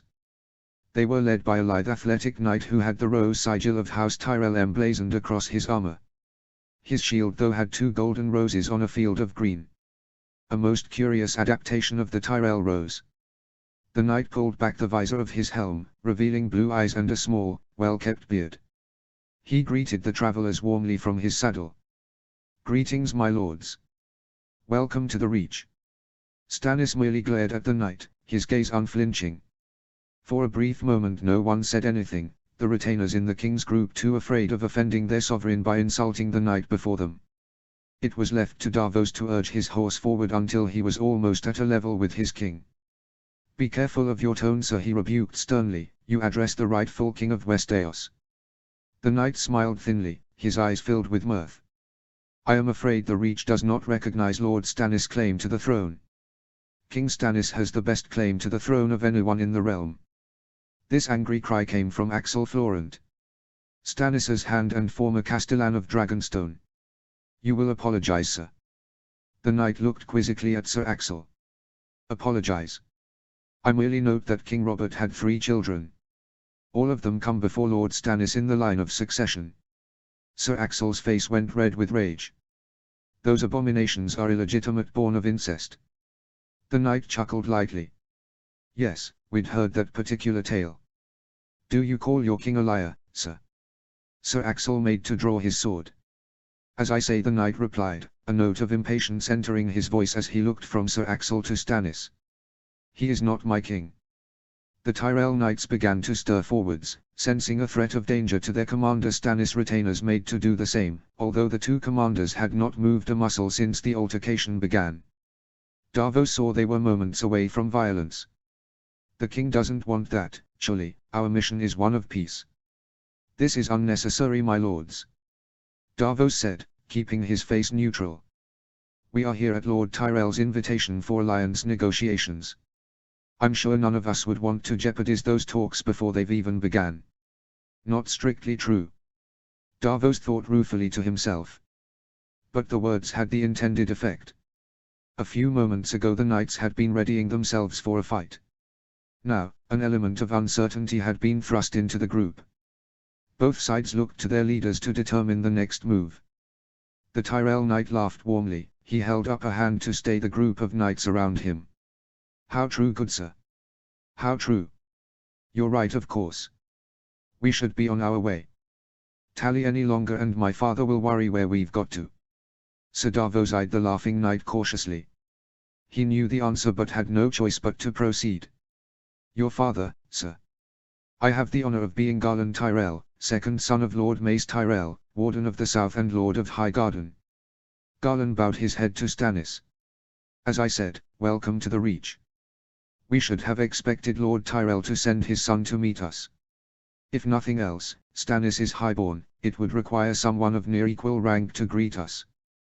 Davos rode near to Stannis' left flank, Melisandre riding close to his right. The other knights in Stannis' entourage had fallen back at their king's command. He had been surprised to be commanded by the king to attend him as they rode through the open fields. It was hard to be pessimistic this day, the sun was shining and a faint breeze kept them cool as they moved. Davos could not recall a time when he had been so far inland. Being a smuggler by trade, he had always kept to the coastline. Not much need for my skills inland. Though now he could see that being a smuggler in this area was redundant. There is so much produce here. Truly the Reach is a God's blessed country. In a way, this darkened Davos' spurts. With so much, what can we offer the Tyrells that Renly hasn't already? Maester Cresson had given the opinion that it was likely that Renly would have married Lord Tyrell's daughter so as to solidify the alliance. If that's true, then it will be to Renly direct that we must make our appeal and see if we can get him to thwart his ambitions. The thought of the aged Maester saddened Davos. He had known the man many years and had always respected his views. When Melisandre arrived at Dragonstone, it had been Cresson who had been the first to object, saying that her religion has no place among good honest people. This had not made him popular with Stannis Bannerman. Axel Florent had threatened to throw the old man from Dragonstone's tallest tower if he didn't desist in his protestations. The Florents who served Stannis had been the first to go over to the Red Woman's religion, starting with Slyss Baratheon, Stannis' rather dour wife. Seeing a change in power within the hierarchy of Dragonstone, many ambitious men had pledged their loyalty to the new religion. However, these enemies hadn't deterred the old Maester. He had continued to protest Melisandre's presence and influence on their liege lord. This had only become worse with King Robert's death and Stannis' decision to declare himself king. Cresson had spoken often, and at length about the fact that the small force at Stannis' command could not hope to combat the other forces under the other house's command. He was a brave man, with the courage to stand up for common sense. I miss him. Maester Cresson's death had come as a shock to the household. Not so much the occurrence, the man was old and had been ill for some time. No, the manner of his passing had been the cause of dismay. It had come after a council meeting. Things between Melisandre and Cresson had been reaching a crisis point, with frequent arguments and disagreements on Stannis' claim and ability to fight the Lannisters. However, after a particular stormy encounter, Cresson had abruptly changed tone and offered a truce with the Red Woman, saying that he served Stannis in all things. The Maester had stood and offered his own cup to the priestess, who had taken it and drunk. The next thing anyone knew, the Maester had collapsed, blood seeping from his body. He was dead before anyone could get to him. That alone would have been bad enough, but Davos had looked at Melisandre's face as Cresson had been declared dead. She was smiling at the corpse. Smiling like an adult would when a child tries to hide behind its fingers. Could Melisandre have poisoned the old man? Davos thought it unlikely. If anything, he suspected it was the other way around, that Cresson had tried to poison the priestess. I could have sworn I saw him pour something in his own drink before he sipped from it. If he had, then it was clear his efforts had met with tragedy, and not the one the Maester was hoping for. Since the death, Melisandre's standing within the men had only increased. She was said to possess great power. Look at Maester Cresson, a venerable and respected graduate at the Citadel. Look how the Lord of Light treats those who would oppose him. And I don't believe the Red Woman's action ceased with Cresson. What of Courtenay Penrose? Davos shuddered. No, he would not think of Sir Courtenay, found stabbed to death in his locked chambers at Storm's End. There was only so much a man could think about at a time before he is driven mad. The leading Tyrell knights suddenly whirled their mounts and struck north.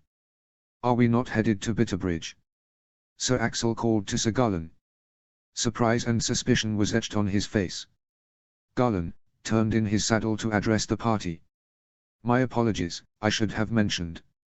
My father is no longer at Bitterbridge. When he heard you were coming, he struck out with a small escort to Grassy Vale. He thought it better to meet you there, plus it is less distance for you to travel. And Renly? Davos interjected, where is he? Surely we are here to speak to him. Garland smiled at him. Have no fear, Sir Davos, Renly is at Grassy Vale as well. He is the guest of Lord Meadows, the master of Grassfield Keep. Day had started to turn into night as the two groups arrived at Grassfield Keep. It was a small castle compared to Storm's End, but it would do to house Stannis' group for the night. Maybe tonight I can sleep in a proper bed. I'm getting too old to sleep on the ground, makes me feel I'm already dead. As they approached, Davos could see a small army camped by the castle walls, forming an almost comical row of tent between the keep and the village. He doubted the small folk of Grassy Vale would be happy to have an army on their doorstep. Davos counted the number of tents silently to himself. By the gods, there are enough for around 1,000 men. Is that what Mace Tyrell considers a small escort? The party rode through the open gates of Grassfield Keep. A horn announced their arrival, and the soldiers in the courtyard and on the castle walls came to attention. A large figure was striding across the courtyard. He was covered in so much green and was so round that Davos had the ridiculous image of a giant apple. The man was surrounded by bannermen and men-at-arms, all sporting the sigil of House Tyrell. Greetings, my lords. The round man boomed, welcome to Grassfield Keep. The man, who could only be Mace Tyrell, bowed his head. Lord Stannis, it has been a long time. It is a pleasure to see you again. Davos shot a warning glance at Sir Axel. I can see the way this is going to go. But it was Stannis who spoke. Lord Tyrell. It is customary to kneel before your king. Mace Tyrell's face set at the rebuke. It is indeed, my lord. And were my king here, I would do so. Davos looked quickly around his party. Sir Axel looked like his face may explode, his face was bright red from anger. He looked as if he might say something, but Melisandre urged her horse forward and she lay a hand on his arm. Stannis looked coldly at Mace Tyrell. I see duty still counts for little in your world, Lord Tyrell. Lord Tyrell smiled grimly. Not as little as politeness does in yours, Lord Baratheon. The two leaders stared at one another. Neither prepared to give ground, the troops on either side shuffled awkwardly, not knowing what to do. I have to say something fast, or the discussions will be over before they have taken place. Lord Tyrell, at least his title is not in doubt. Perhaps we could come inside, we have had a long journey and are very tired. Mace broke eye contact with Stannis. Of course, of course. Where are my manners? Please come inside. We have prepared a feast for your arrival. We have no time for your food, Tyrell. Stannis said curtly. We are here to talk to my brother and negotiate the return of the Reach into the fold of the Seven Kingdoms. Mace Tyrell seemed to chuckle. As you wish, my lord. We will dispense with the food. Do come inside though. It would be ill of us to talk while in the cold and dark. He led the way back into the keep. The group was crowded into a small chamber. Stannis had refused all hospitality of any kind and was still in his riding clothes. For form's sake, his party remained likewise.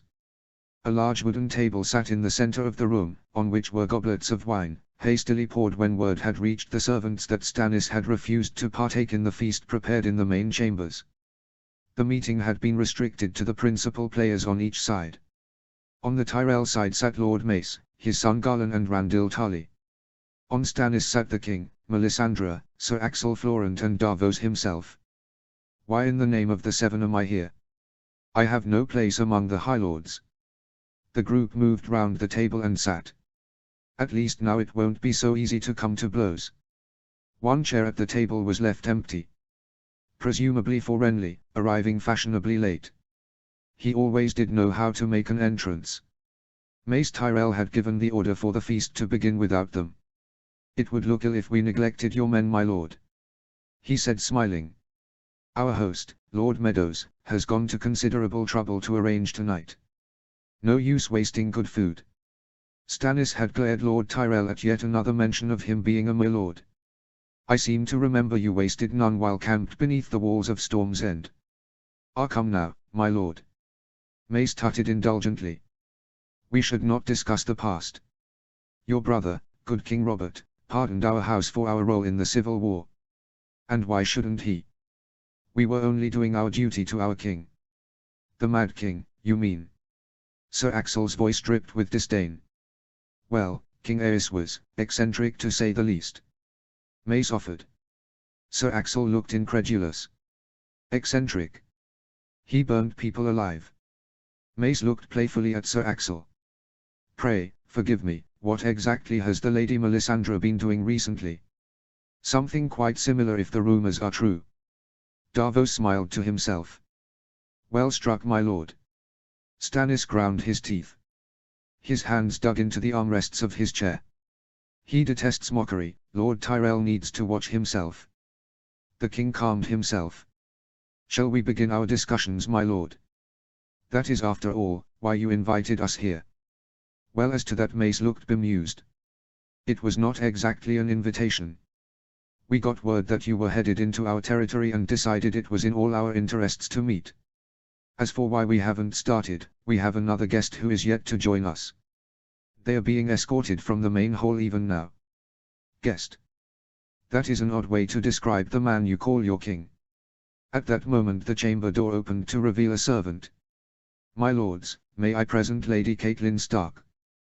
The Tyrell group rose automatically. Stannis and his party were slower but quickly got to their feet. Catelyn Stark entered the room. She was wearing lightly embroidered robes of deepest blue. More Southron robes than Northern, if I had to wager. The only item that denoted her allegiance was a brooch shaped like a trout that adorned her left shoulder. My lords. Lady Catelyn greeted them with a nod and smile. She moved to the empty chair and sat. The men slowly followed suit. Melisandre was the last to take her seat, looking warily at the new arrival. Stannis turned his head. Lady Stark, I had not thought to find you here. Catelyn smiled slightly. I had not thought to be here, sir. What the Lannisters did to your husband was a terrible crime. Eddard Stark was no friend to me, but I swear they will pay for your husband's murder. Stannis stated this declaration calmly, but his tone of voice gave no doubt to the listeners of its sincerity. Catelyn's smile vanished. I thank you, my lord, but my husband is not dead, only missing. Stupid woman's gone mad with grief. Sir Axel whispered in Davos' ear. Surely she must know that the Lannisters had him put to death. Stannis' face was a mask. Forgive me, my lady. But we had word that Lord Stark was imprisoned by the Lannisters. From there he seems to have disappeared. It seems likely he was killed quietly in the cells beneath the Red Keep. Catelyn nodded. Likely, yes, but untrue. We have heard that he escaped the Red Keep. Davos was shocked. Surely not. The agreement among Stannis' advisors was that Lord Stark had been executed. If this wasn't true, if Lord Eddard had escaped, then it was possible that an alliance between Storm's End and Winterfell was possible. Maester Cresson had lamented Lord Stark's death, even though he had agreed it was likely, for the Warden of the North was renowned for his honorable nature and would certainly have supported Stannis for the crown. Maybe we could marry Stannis' daughter, Shireen, to Lord Eddard's heir to cement an alliance. Stannis looked thoughtfully at Lady Stark. But you have had no word from him since. Looking grief-stricken, Catelyn Stark looked down. No, my lord. We've heard nothing of Ned, or my two-girl, not for weeks now. She looked up. Have you? Poor woman. She must know that we have not. Up until a moment ago we thought he was dead. No, Stannis said, slowly. Beyond the letter he wrote me prior to Robert's death, I have heard nothing. Catelyn looked intently at Stannis. Letter, my lord. Stannis returned the look before looking at the Tyrells, who were watching this conversation with rapt attention. It was Lord Eddard who confirmed to me that Joffrey and his siblings were not Robert's children. It was something I had suspected for some time. It was Lord Eddard who said this. Mace Tyrell said, speaking up. Lord Eddard himself wrote to you saying the princes and princess were not King Robert's natural children. Stannis set his jaw. It was. The Tyrell looked between themselves. Garland leaned over and spoke to his father, his voice a whisper. Before now they must have thought that Stannis was fabricating the illegitimacy of his brother's children as an excuse to seize the throne. A letter from Lord Eddard confirming this story would add great weight to the claim. Mace Tyrell nodded to Garland. He straightened in his chair. "May we see this letter, my lord?" There came a gasp from Axel Florent. Even Davos was shocked. To not take a High Lord's word, much less one such as Stannis, was unthinkable. "Do you take me for a liar, Tyrell?" Stannis said, his eyes narrowing. "Not at all, my lord," Mace said smoothly. "Only that if we could see the allegations with Lord Eddard's signature." "It is not an allegation." Stannis cut it. "It is fact. Cersei's Lannister's children are bastards. They are not Robert's children and, as such, have no right to the Iron Throne." "How convenient for you." Randyll Tarly spoke, his voice blunt. Stannis bristled. "It has nothing to do with convenience. The throne is mine by right, all those that deny that are my foes." The Tyrells were silent for a moment. Abruptly Stannis went on. "Where is my brother?" Our Lord Tyrell shifted uncomfortably in his seat. "Your brother is currently a guest in one of the upstairs chambers." "A guest?" Stannis' eyes were like chips of marble. "I thought he was your king." "No, my lord," Mace Tyrell said, his voice clear. "The Reach currently serves no king." Davos shot a glance at Stannis. As always, his face was unreadable. However, from long experience, Davos guessed that as he could laugh, he'd be laughing now. "I don't blame him. Renly fled to the Reach hoping to raise an army, instead he's a prisoner of the very people he thought to rule." Stannis surprised him, however. He glared at the Tyrells. "Do you expect me to believe that you have imprisoned my brother on your own initiative?" Mace squirmed in his seat. "Not imprisoned, my lord, he is our guest." Stannis was not placated. "Tell me, can your guest leave if he so chooses?" "Well, no, not as such." Mace had started to sweat slightly. "He's lying." Davos thought. What would the Tyrells have to gain by holding Renly captive? Stannis would never ransom him. Indeed, if he ever saw his brother again, the kings would likely separate his head from his shoulders. Stannis had been wroth when he'd landed with his army at Storm's End, only to be told by Sir Courtenay Penrose, the Castellan of the Keep, that the Storm Lords were declaring for Renly, who was claiming his right to the throne. The king had raged at Sir Courtenay, pledging to siege the castle and hang his family as traitors. Sir Courtenay had struggled and said that Renly had gone to the Reach to raise a massive host who, even now, would be on their way to relieve them. However, that night, as Stannis' army began its siege preparations, Sir Courtenay had been murdered in his chambers. In disarray, the castle had surrendered to Stannis and acknowledged him as king. After a week of no word from the Reach, the other Storm Lords decided to side with Stannis as well, convinced that Renly must have been killed on the road. Within the next week, Stannis became the undisputed ruler of the Stormlands. As he consolidated his forces at Storm's End, Stannis received reports that the Tyrells had amassed a great army at Bitterbridge. Determined to make this army his, Stannis had sent word that he would treat with the Tyrells and had set off to negotiate with his brother. Now, though it looked as if Renly was too craven to face his brother, he was hiding behind the Tyrells. Surely, Mace Tyrell would have supported Renly's claim, as spurious as it is. They'd have jumped at the chance of marrying one of their own to a king. Has Renly become unmanned at the thought of facing his older brother?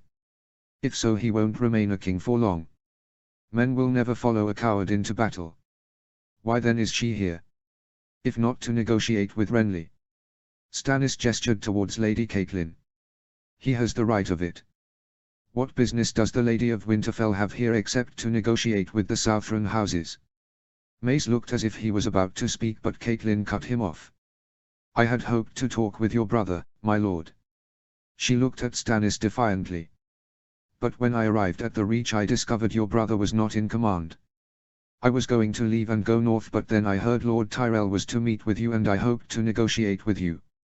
"Negotiate what exactly?" Stannis asked. "Negotiate an alliance between yourself and my son, King Robb." "King Robb?" The words exploded from Stannis' mouth. "Your son has declared himself king." Lady Catelyn raised her head to look directly at Stannis. "He has, my lord. His men declared him king in the north." Davos had never seen Stannis dumbstruck, but he did today. His monarch stood there frozen, teeth clenched tightly. He glared at them all. You dare to stand before me? His voice blazed with righteous anger. You dare? I am the lawful king of Westeros. I will not ally with traitors and usurpers. He looked at Lady Catelyn. Let your son call himself what he wants. After I am done with the Lannisters, I will mount his head on a spike. He looked at the Tyrells, and as for you, you spineless opportunists, my brother was far too merciful. You should have been hung as traitors and your bodies used as carrion for the crows. No. He stood, the others around the table quickly did likewise. I will give you to tomorrow to renounce this foolishness and offer fealty to me. I will accept your word of your son's fealty, Lady Stark. He is young, if he bends the knee to me he will be forgiven. Stannis pointed to Mace Tyrell. You tell Renly that, wherever he is hiding, he is to appear tomorrow and beg my forgiveness. Otherwise he will be executed as a traitor. You would execute your own brother. Mace Tyrell looked aghast. I will hear no more. Stannis said, his voice cold. You have my offer. Kneel or be destroyed. With that he swept from the room. Lady Melisandre looked slyly at the Tyrells. Look to your sins, Lord Tyrell. The night is dark and full of terrors. She pulled her red robes up around her and followed the king. Chapter 12, Catelyn 3. Chapter text. The screams started just as dawn broke and night began to turn into day. Catelyn awoke with a start, her nightmares ebbing away. She looked around her, trying to get her bearings and gather her wits. For a moment she did not know where she was. The room was unfamiliar, the bed comfortable but strange. Grassy Vale, of course. The events of the last week had taken a toll on Catelyn. She was tired, bone-weary. The journey from Riverrun to Bitterbridge had not been an easy one, involving, as it did, traversing hostile territory.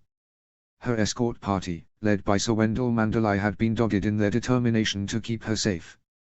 She knew that Robb had spoken to the men before their departure from Riverrun and had, most likely, impressed upon them the importance of keep his mother out of any danger or risk from harm.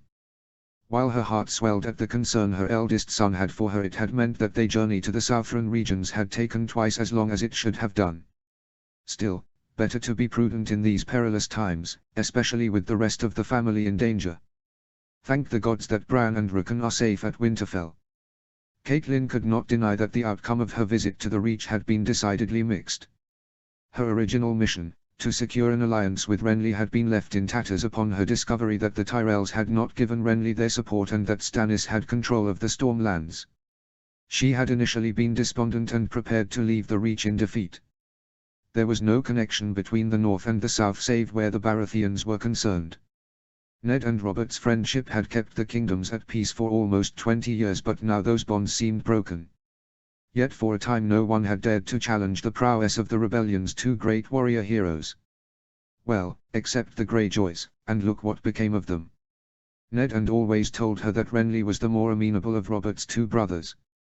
When she had left Riverrun, the reports had been that he had travelled to Highgarden and meant to declare himself king with the support of House Tyrell and all the power of the Reach. Less certain was word about Stannis. Her arrival at Bitterbridge had been disappointing, at least initially. Finding that Renly had no power and was in fact a prisoner of the Tyrells had thrown Catelyn completely. She had been unsure about what her next course would be, even going as far as to say that she was leaving to return to the Riverrun. A lie, of course. I had no intention of returning to the north without speaking to Stannis Baratheon. Though, of course, the Tyrells had no need to know of that. Yet even this plan had become frustrated. Mace Tyrell, seemingly keen to negotiate with the northern forces, had suggested sending his son and daughter with her to better negotiate with Robb. Their guile is not as great as they suppose. As if I couldn't guess the real reason for having Margaery Tyrell come to Riverrun. Mace Tyrell wants his grandchild to be a king or queen, and Robb is the best chance he'll have of that. The Lannisters are on the back foot and the Tyrells want to be standing tall when the fighting's done. Though she had been galled by the sheer nerve and ambition of the Tyrells, the rub of it was she has no good reason to refuse. Plus they trotted out Myra Forrester. That was low. In the end Catelyn had had no choice but to gracefully acquiesce to the Tyrells and to agree to take Margaery and Garland to meet her son in the Riverlands. Plus, 500 troops as an escort. The power of the Tyrells is truly staggering. As much as I have doubts about the alliance between the Tyrells and the North, I can't deny it could make all the difference in this war. Caitlin had been ready to leave the day after she arrived, but Margaery begged a few days to ready provisions. Gods help us if she intends to take a wardrobe of clothes with her. If she does, maybe her 500 men can carry it all. Still, conscious that an alliance between Highgarden and the North would greatly strengthen Robb's hand in dealing with the threat posed by the Lannisters, Caitlin had been as gracious as she could. What she hadn't been prepared for was Margaery Tyrell herself. Caitlin hadn't expected to like the girl who gave off the initial impression of being a spoiled and pampered girl, the natural byproduct of rich, indulgent parents. However, Margaery had proved to be the opposite. She had insisted on showing Caitlin around Bitterbridge and the army camp. They had taken long walks around the castle's ramparts, visited the local village and spoken to the townspeople. They had even, under escort, taken to walking in the local fields and by the nearby river. At first Caitlin thought that the effort was to simply show of the power and beauty of the Reach, and while that was certainly a point, hammering home the worthiness of an alliance between Winterfell and Highgarden, Caitlin quickly learned that Margaery had another purpose to wanting to spend so much time with her. Though, to be fair, I should have expected nothing less of the grandchild of Olenna Tyrell. The woman is sharp as her namesake. It was only logical that she would take this young woman under her wing and tutor her. Caitlin had almost chuckled at the deft and gentle way Margaery had interrogated her. She had started casually, asking general questions about the Riverlands and the North, showing great interest in the customs and traditions of the various houses. She seemed fascinated by everything Caitlin told her and asked sensible questions that were not at all girlish and airheaded but in fact were poignant and well-reasoned. It was almost as if she is preparing herself to rule. Caitlin had thought to herself sarcastically. Still, Caitlin had been greatly moved by the gentle and kind way Margaery had spoken to the local small folk. She had insisted on paying for anything she bought, even going far to pay double to a merchant desperate to give her a gift, a cloth. While House Tyrell could certainly afford it, Caitlin had studied Margaery's face intently and there was no attempt at deception. The girl seemed to genuinely care about the people around her. She asked questions about their lives and listened carefully to the answers they gave. However, while impressed with the questions Margaery had asked during the course of the talks, Caitlin had quickly got the feeling that the young woman knew far more than she let on. A few slips during conversation had revealed a far more detailed knowledge of the North than the actual questions implied. Indeed, they went far beyond what a child would learn during a Maestus lesson that Margaery would inevitably have received as the daughter of a highborn lord. I wouldn't be surprised if Myra Forrester has been questioned long and hard about the North in the last few weeks. As they had prepared to leave Bitterbridge, Mace Tyrell let it be known that Stannis Baratheon was on his way to the Reach. He wanted to talk. Seeing this as an opportunity to speak to Stannis, Caitlin had asked to go with Mace to negotiate. Surprisingly, Mace had agreed and they had rode to Grassy Vale to await the arrival of Robert's brother. On the way, Margaery had persisted with engaging her in conversation. The questions about her home, both childhood and present, slowly moved on to Caitlyn's family. As if that were not her intention all along. On the journey the two women had talked for hours about Sansa and Arya, how they couldn't be more different and yet still resemble their parents. About Bran and Rickon and how much Caitlin yearned to be back at Winterfell. And then of course Robb. Finally we come to the point of this little exercise. As they walked in the fields near Grassy Vale they talked about Caitlyn's eldest son. Margaery asking probing questions as to her boy's nature and disposition. Is he a good man? Margaery had asked quietly, a hint of shyness in her tone. She attempted to inject some humor into the question, perhaps hoping to dilute the implication of Caitlyn's answer. You have made the Northerners sound so solemn and cold. How could any mother think ill of her son? And if I did, what does that make me? Robb is a kind, honorable man. Caitlin had said with firmness. Though, of course his kindness has been blunted by the war. Margaery nodded, more to herself than Caitlin. I suppose that is to be expected in these terrible, violent times. Robb does not like violence. Caitlin said abruptly. She paused reflectively. He only does what is necessary and right. In that, he is much like Ned. Her companion seemed surprised. All the stories we hear of Lord Stark tell of a magnificent warrior whose presence on the battlefield would lift his men and diminish the spirits of his foes. Come, child. You and I both know you are far too intelligent to put stock in such childish flights of fancy. Lord Tarley speaks very highly of him. Margaery went on, and he is a man who knows about war and violence. Catelyn sighed. Ned would be mortified to think that others saw him this way. While he can appear cold and unyielding, and in battle I am told he is something to behold, at heart he is a very gentle man. Gentle? Margaery couldn't keep the disbelief from her voice. Oh, it took me a while to see it at first myself. Catelyn said, smiling at the memory. When I first met Ned a few days before we were to be married at Riverrun, he seemed like a block of ice given human form and the ability to speak. He didn't smile at all during our meeting and his eyes were cold and dark. He was so unlike Brandon, his elder brother I was supposed to marry. For him laughter came easily and he was always at the mercy of his wild temperament. Always prone to violent urges. Catelyn's smile faltered. It was those traits that got him killed by the Mad King. Her companion had shuddered at the thought. Still playing the shy maiden. But you say your husband was different to what you thought. Very much so. When Ned returned from the war and I presented him with Robb, you could see the joy in his face as he held him in his arms. I saw a love there that I didn't believe the man was capable of. Within a few months of his return I began to see that beneath those cold grey eyes is a man who cares deeply for those around him. He has a reserve, no question, but beneath it is a man who would walk into fire and death for those he loves. A wife has never had a better husband. Margaery looped her arm through Catelyn's as they walked. She leaned in conspiratorially. And you say Robb is like him? In some ways Robb embodies both myself and Ned. He laughs and is quick to anger, though he is kind and mindful of others. But like Ned he can be decisive, firm and just. A man that other men will follow. The Tyrell Rose smiled at her. He sounds like he'll be a wonderful king. By the gods, if she only knew. I don't have the heart to tell her how he almost refused a crown. It had begun the moment Catelyn and Robb left the great hall of Riverrun. The assembled Northmen and River Lords banging their fists and calling King in the North. The King in the North. Robb had stumbled as they entered his chambers. He looked sick, his face white, his hands trembling. Madness, mother. Madness. He began to pace the room, full of nervous energy and with no outlet at hand. Catelyn quietly took a chair. She had a feeling she may be here a while. Her son faced her. They cannot make me a king, they cannot. I will not allow it, I have no right to any throne. You are a Stark. Catelyn said softly. You are descended from a line of kings. Robb waved his arm in a dismissive gesture. The Starks haven't been kings since the days of Aegon. It's nonsense to bring back a claim now.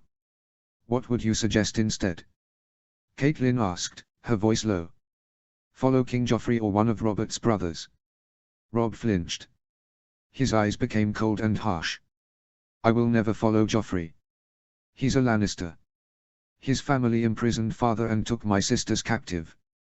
We suspect them of poisoning Jon Arryn, of trying to kill Bran while he lay broken and helpless.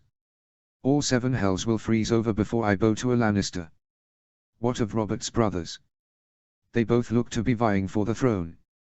Catelyn kept her voice neutral, allowing her son to reach his own decisions without interference from her.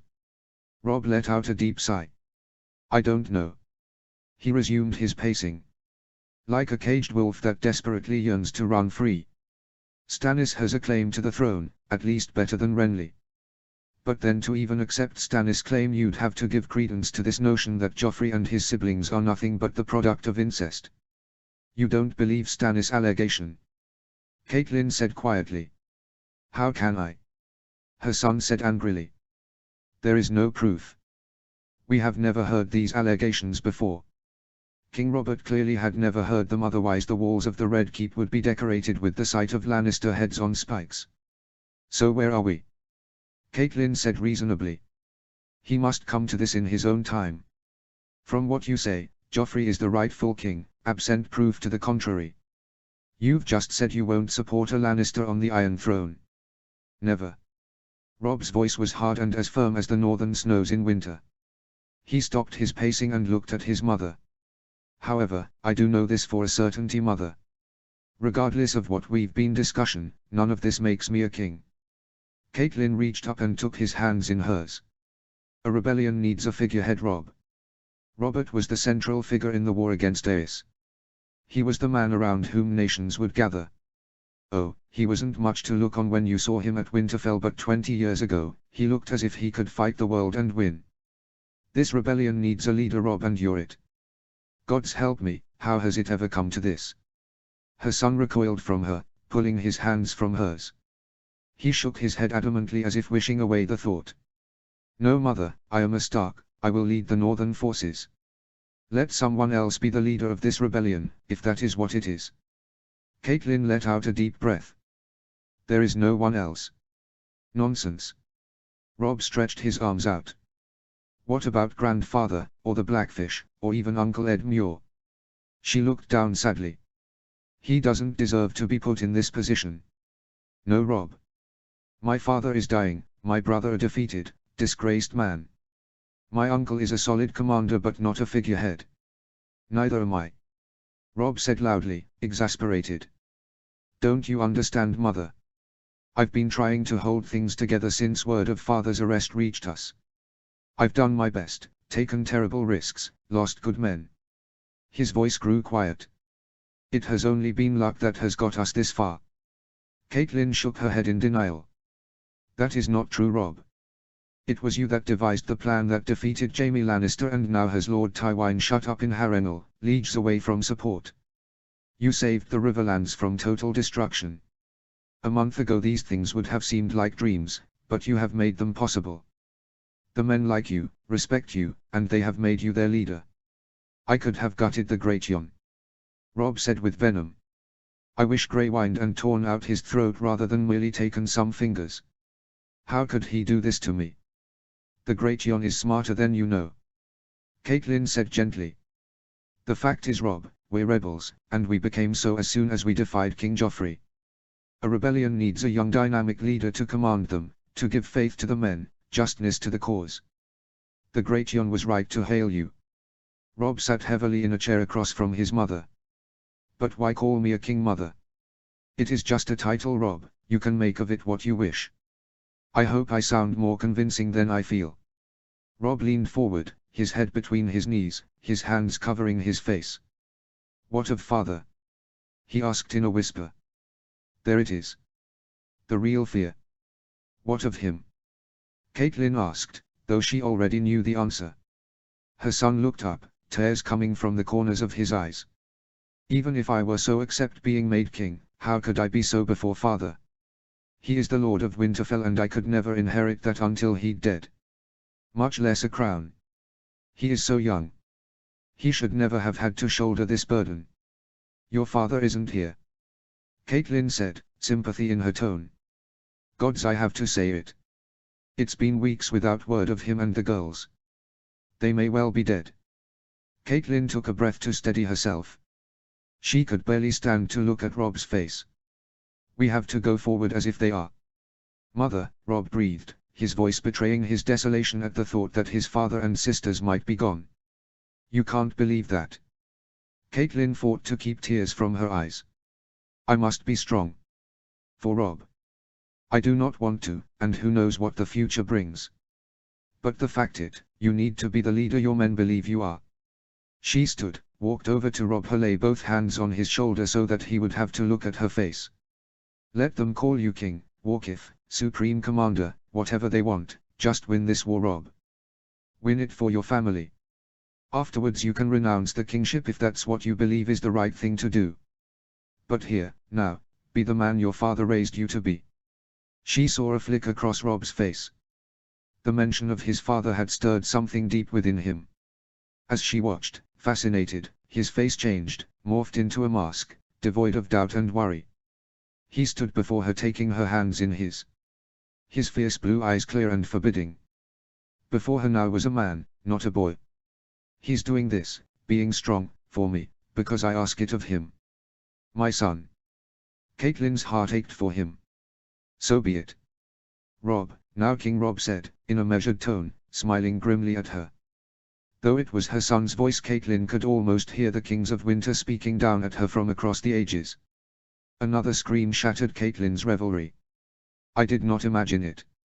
She pulled back the bedclothes and clambered from the bed. She reached for her traveling gown, the better to protect her modesty. She strode to the door, adjusting the cloak. Outside were two of her escort, Sir Wendell Manderly and Robin Flint. They had travelled with her from Riverrun. The rest of her guards were sleeping, she knew. The two men stood uncertainty. Sir Wendell had his sword halfway out its scabbard. "My lady. Are you all right?" He seemed unsure of his next action. "I'm fine," she said dismissively. "You heard it as well?" The two men nodded. "Yes, my lady, there seems to be trouble afoot. A good man, and yet a bit simple. Screams are never the sign of peace and harmony." She moved past her guards. "With me, both of you. Let's see what's going on." Sir Wendell called after her. "My lady, shouldn't we summon the rest of the men? Who knows what we may find?" "No need, sir," Caitlin said, recent events making her bold. "I have you two to protect me.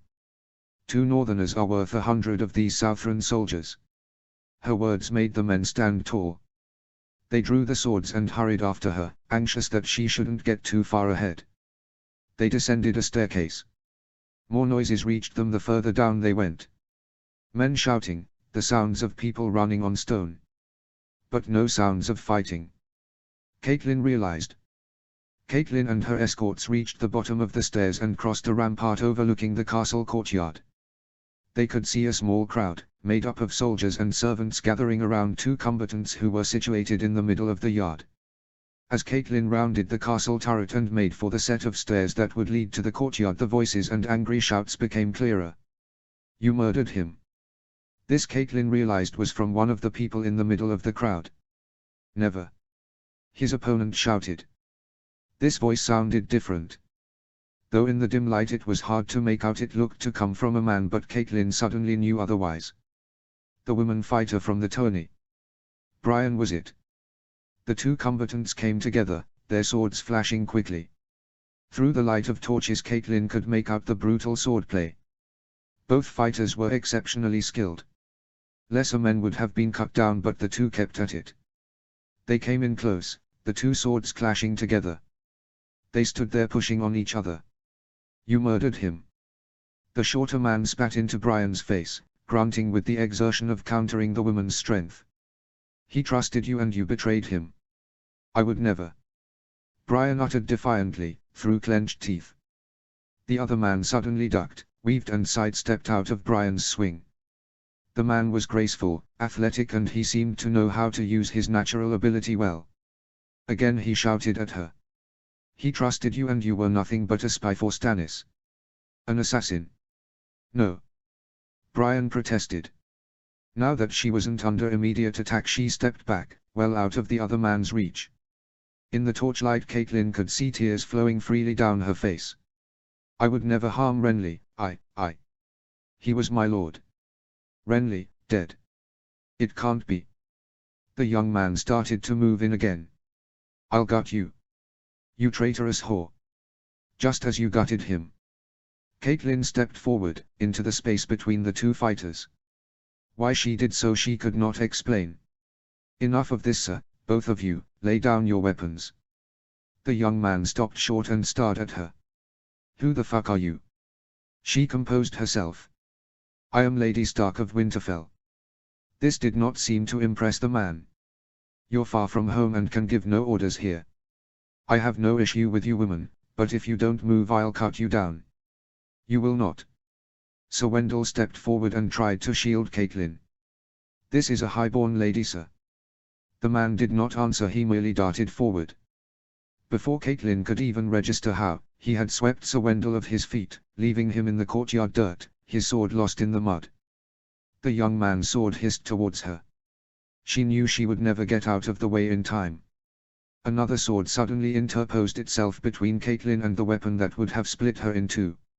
She was boldly pushed away as Brian moved in and, without warning, hammered a fist into the young man's jaw.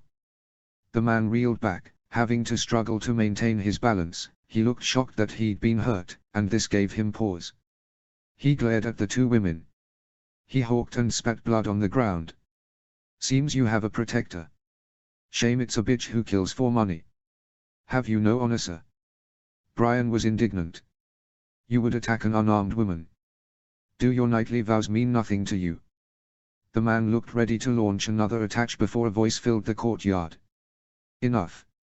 The crowd looked round, trying to determine the source of the intrusion. Mace Tyrell was striding towards them, a long green cloak pulled over his nightclothes that were still visible below. His hair was unkempt and he looked as if he'd only just be roused from sleep. Guards flanked the Lord of Highgarden. As he neared the crowd it parted to allow him through. What is the meaning of this? Mace said. Loras, put up your sword. I give you your liberty and this is how you repay me. By threatening a most honored guest. Mace's breathing was heavy and his face a mottled red. So this is Sir Loras, Mace's third son. I will put up nothing. Loras cried.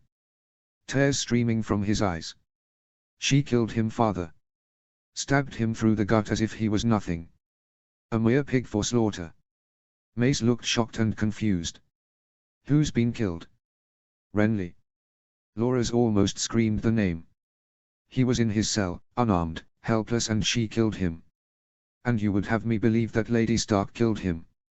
Mace's voice was full of disbelief. Not her. Loras said, his voice full of hatred. He gestured his sword at Brian. That great beast of a woman.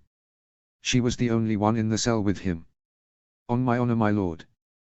Brian called out. I never did Lord Renly harm. I was in the cell with him, it's true, but I was not the one who murdered him. Liar. Loras lurched forward, intent on getting his hands on Brian. Enough of this. Mace stepped forward and put himself between his son and Brian. If you want her, you will have to kill your father to do so. Loras pulled up short. He was conflicted. His mouth worked soundlessly. He is in shock. Consumed by grief and rage. But not enough to harm his father, thank the gods. I promise you, my son, that we will get to the bottom of this. Mace said soothingly. But until we do, there will be no violence. Loras sagged to his knees, his breath became ragged sobs. He dropped his sword to the ground and cried unashamedly before the shocked crowd. His pitiful wails filled the night. My son, my poor boy. Mace's face was full of anguish as he went to his knees and embraced his youngest son. From the opposite end of the courtyard, Catelyn saw Garland Tyrell walk through the large oak doors, surrounded by men. He found his way to the inner ring of the crowd.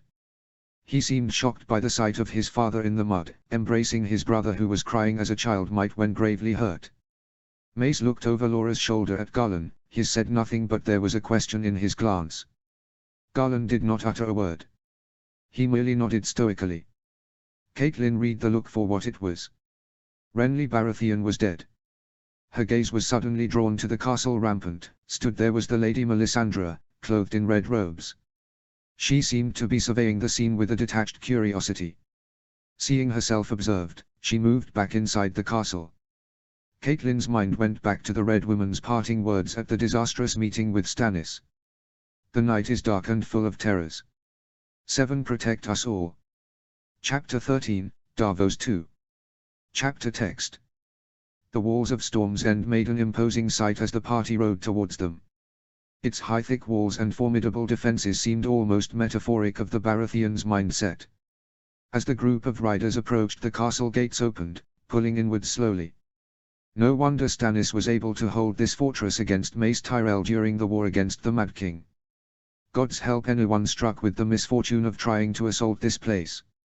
Like the jaws of some monstrous stone beast, the wall consumed the king's party as they made their way into the central courtyard of the castle. Still musing, Davos Seaworth continued to ride through the opening gates, thinking back over the last few days.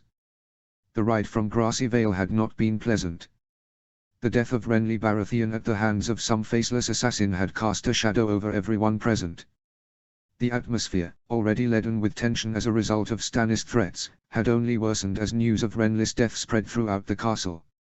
When he had heard the news, he had rushed immediately to find Stannis. Davos had expected the king to be enraged. It was, after all, his brother who had been murdered.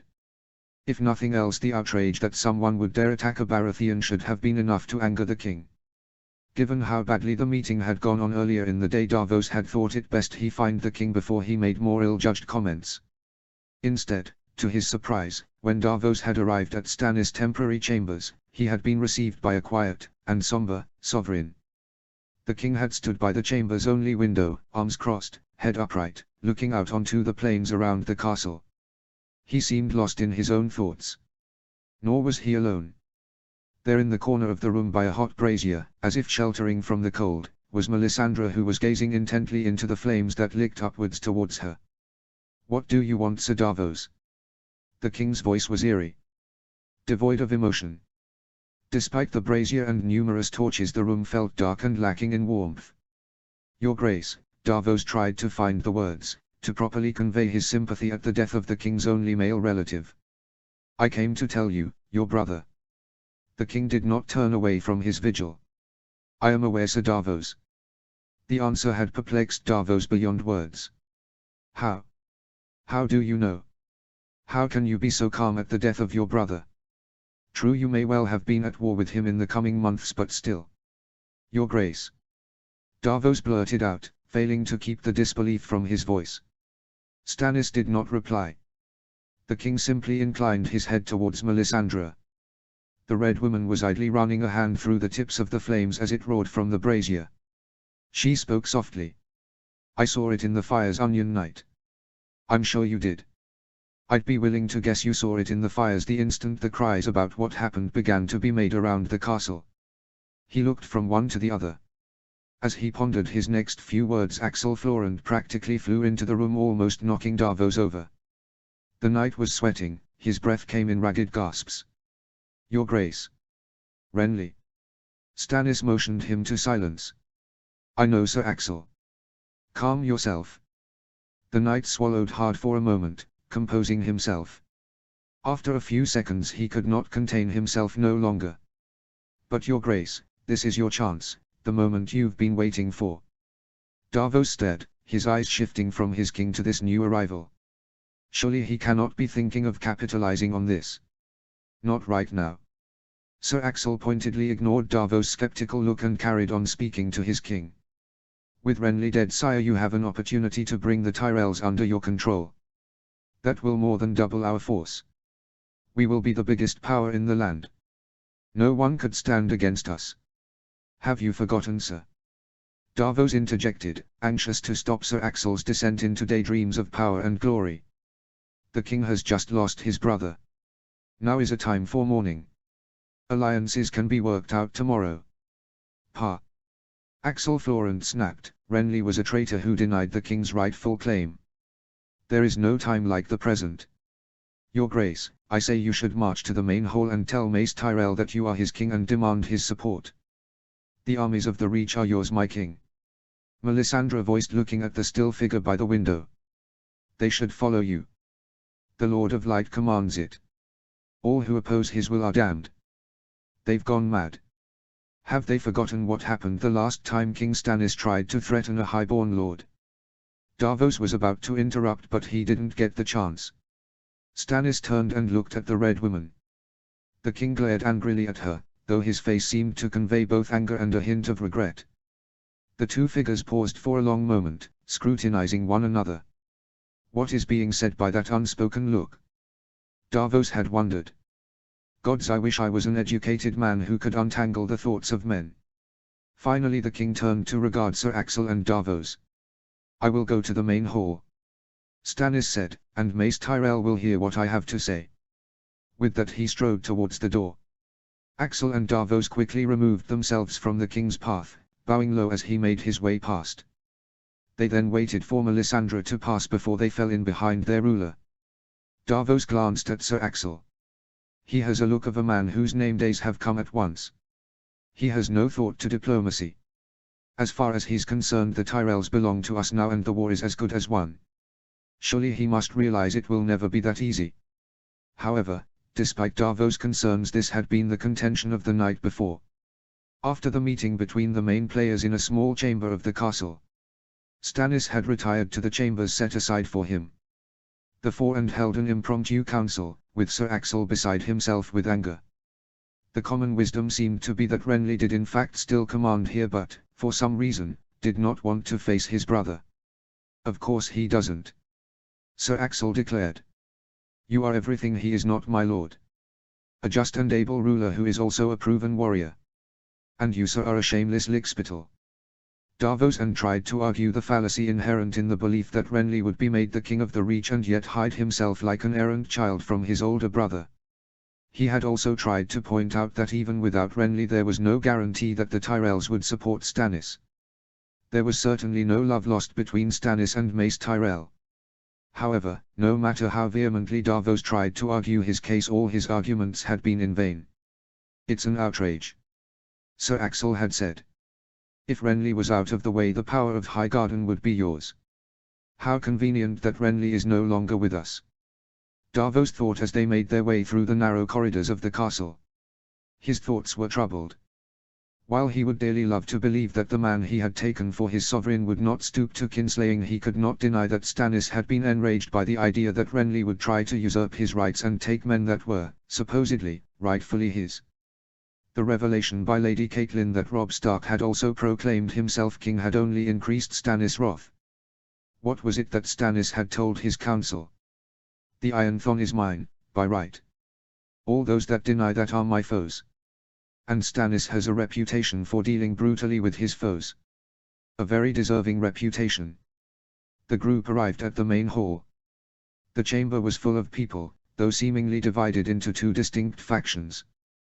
Davos saw Tyrell men at arms standing on one side of the chamber across from what could only be knights and soldiers from the Stormlands who had come to pledge themselves to Renly's cause. The two sides were arguing bitterly.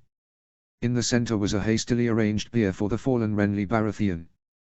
The corpse was lying in state with the hands closed across the chest, though the hands were not clasping a sword.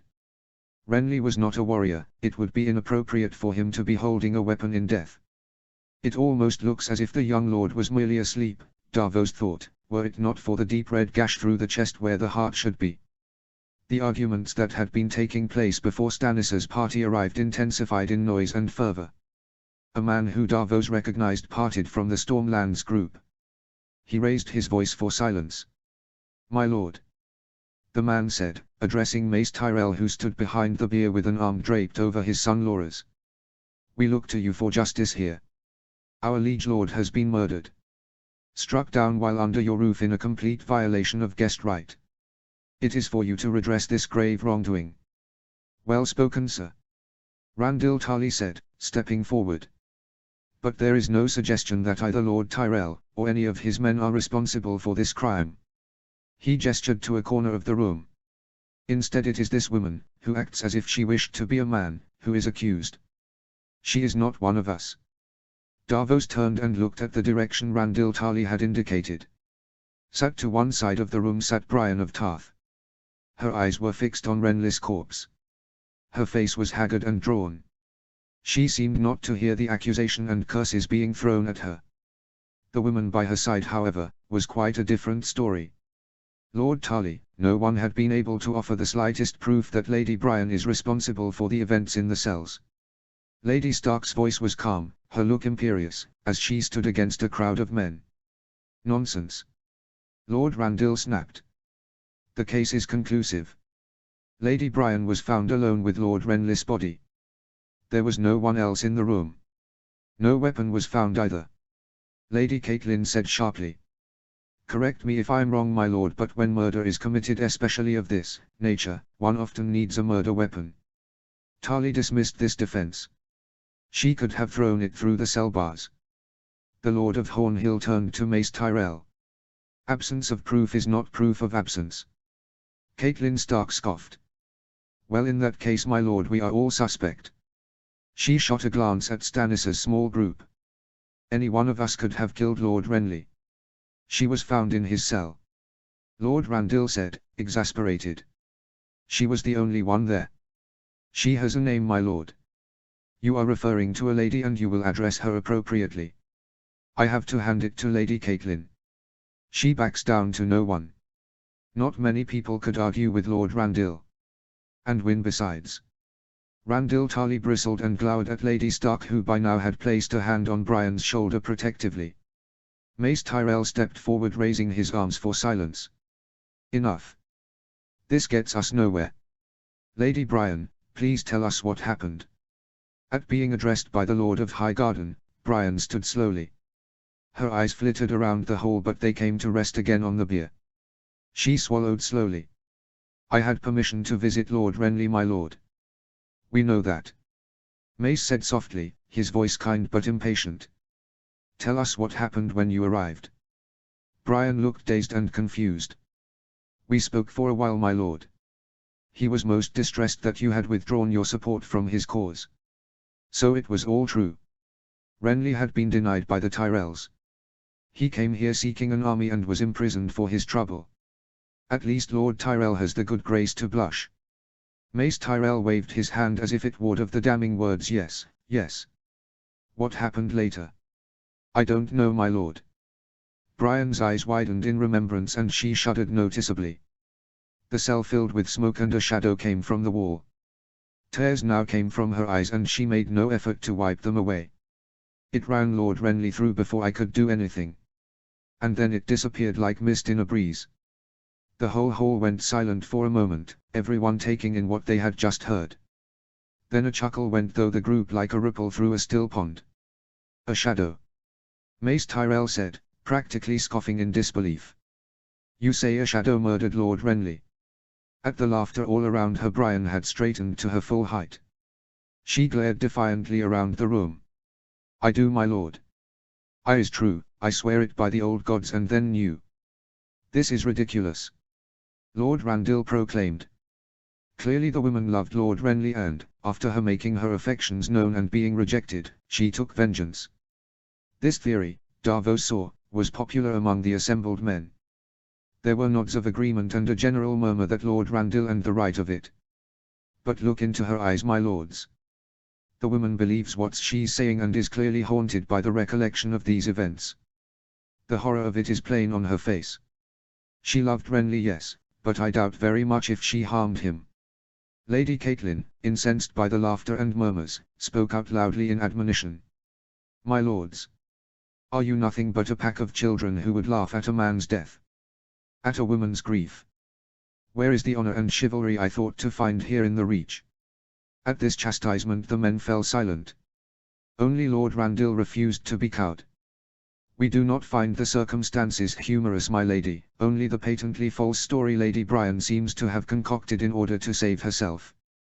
Before the king's justice she is innocent unless you can prove her guilty. Lady Catelyn retorted. Have you forgotten the law, my lord? Randil Tarly's eyes blazed. I forget nothing, my lady. But the evidence is circumstantial. And certainly not enough to convict Lady Brian. By the gods, she is relentless. I wonder what Lady Brian has done to deserve such loyalty from the Lady of Winterfell. Are there other witnesses? Mace Tyrell interjected, seemingly anxious to resolve the argument between Lady Stark and one of his principal bannermen. There are no witnesses, father. Garland Tyrell spoke softly, his voice muted. There were guards on the door, but, it seems in his grief, my brother killed them all. The hall fell silent again. The image of a rampaging Loras Tyrell as he cut down armed men was prevalent in everyone's mind. The man himself, oblivious to the discussions, had knelt down by Renly's corpse and was shaking with unheard sobs. So there are no witnesses? Mace said, as if to himself. He was looking with sadness at his grief-stricken son. That is unfortunate. Lord Randil said abruptly. But we don't need witnesses of the event. After all, when Lady Brian was taken into custody she was armed with a sword. The men from the Stormlands grumbled in agreement. The sword removed from Lady Brian was taken from one of the cell guards. Garland Tyrell said, his voice firm. It belonged to a knight of House Hightower. I would recognize the sigil anywhere. Randil Tarly looked from Garland to Catelyn, his face dark. Finally he turned to Stannis, who, up until this point, had not moved or spoken from his position at the foot of Renly's bier. My lord.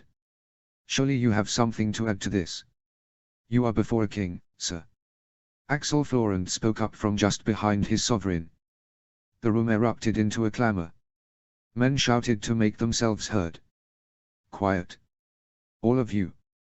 Stannis' words were a command, strong and firm. They cut through the noise like a knife through cheese. The room abruptly fell silent. Stannis looked down at his brother's body, then up at Brian of Tarth, his eyes finally resting on Mace Tyrell. My brother lies dead before you and you squabble like dogs over a bone. The men began to protest, but the king cut over them. This is a tragedy. One for which there will be reckoning. However, for the meantime, I will take my brother's body for burial at Storm's End. Loras Tyrell spoke from where he was knelt. No. I was to bury him somewhere quiet and peaceful. His face was full of outrage and renewed pain. Stannis looked at the boy, his face betraying nothing of the feelings of the man within. He is my brother. He is of House Baratheon. He will be buried in the crypts of our ancestral home. If it is of any consolation to you, Sir Loras, the crypts are exceptionally quiet and peaceful. A small ripple of laughter cut through the groups. The fools think he is making a joke. At a glance from the king the sound ceased and he looked coldly at the group. My brother made mistakes. Stannis nodded slightly. Yes, many mistakes. He failed in his duty to support his elder brother against forces that conspired to cuckold Robert and then kill him. A collective gasp went up from the men in the hall. Again they were silenced by a look from Stannis. Yes, kill him, I say. They also imprisoned the hand of the king lest their infamy became known. The Lannisters' crimes are heinous and beyond counting. And yet Renly, my younger brother, refused to support me in fighting against the enemies of our family. No, he preferred to go his own way. Stannis gestured at the corpse. Look at him now. Davos could see his king's words sink home in the minds of the knights and lords. Stannis paused for a moment and then went on. His folly is now ended, and I shall mourn him. For the boy he was, not the man he became. But there is still a war to fight and enemies to defeat. I call upon those loyal to my brother, to House Baratheon, to follow me now. A remarkable performance. Davos reflected. Especially for Stannis. He has never been one for flowery language or drama. But then, I suppose, the situation does not call for it. At dawn I ride for Storm's End. The king declared. All loyal men should be with me when I do. Stannis nodded at Mace Tyrell and then turned. He began to walk briskly from the hall. After a moment of silence. My lord. The king stopped and looked over his shoulder at Lord Randall. The Lord of Hornhill pointed at Lady Brienne. What of the prisoner, my lord? Davos felt Melisandre stiffen beside him, thought it was only there for an instant, like a ripple caused by a stone in clear water. Why is she nervous? Stannis considered for a moment. I regret, Lord Randall, that Lady Stark is a better advocate than yourself. There is insufficient evidence for a conviction. You're talking of the murderer of your own brother. Lord Randall said with a hint of scorn. Have you no sense of justice? Executing Lady Brienne would be an act of vengeance, not justice. Stannis said, his voice ice cold. Put my brother's killer before me and I will carry out the sentence myself. However, there is nothing to say that Lady Brienne is guilty. You believe her? Mace Tyrell said, doubtfully. Her story, I mean, that a shadow came out of the night and killed Renly before her eyes. You should listen more to the Lady Melisandre. Stannis eyed the Red Priestess appraisingly. She will often tell you that the night is dark and full of terrors. Release the woman. On that note, King Stannis had turned and walked from the room. The rest of that night had seen little sleep for Davos and Stannis. They had received multiple knights and lords from the Stormlands. With Renly dead, wished to pledge allegiance to the Lord of Storm's End. Just like rats that abandon a ship when they think it's sinking only to return to the hold when they discover the boat was merely rocking rather than sinking. Stannis had accepted them all, though Davos saw the anger and resentment behind the king's eyes. I would not wish to be any of these lords when the fighting is done. You abandoned your rightful lord in his time of need and only return because the better deal you thought you had made had gone sour. Your crimes may be forgiven but not forgotten. Axel Florent had been beside himself with glee. We now have the entire Stormlands under our command, your grace. He said with a wide smile. No doubt he's already planning his future as the king's hand and the ascension of House Florent. We do not have the reach, Sir Axel. That had been the one bad point of the evening. Mace Tyrell had arrived and stated, in no uncertain terms, that he would not be allying Highgarden with Storm's End. Stannis had sat in his chair nodding slightly, grinding his teeth, while Sir Axel's eyes almost bulged out of his skull. The knight had glowered at Davos, no doubt planning a rebuke of this attempt to ruin his good mood. Always a pebble in the shoe with you, isn't it, Onion Knight? We now have almost double the forces we did when we arrived. Davos turned to his king. We have many more men, my lord, but still not enough. The king eyed Davos, his eyes cold flints in his pale face. It will be enough, Sir Davos. While technically their mission had been a success, Stannis had shown no joy during the return journey to Storm's End. He had refused to speak to anyone, even Lady Melisandre. It seemed the Red Woman was out of favor. Temporarily at least. He must be grieving for his brother.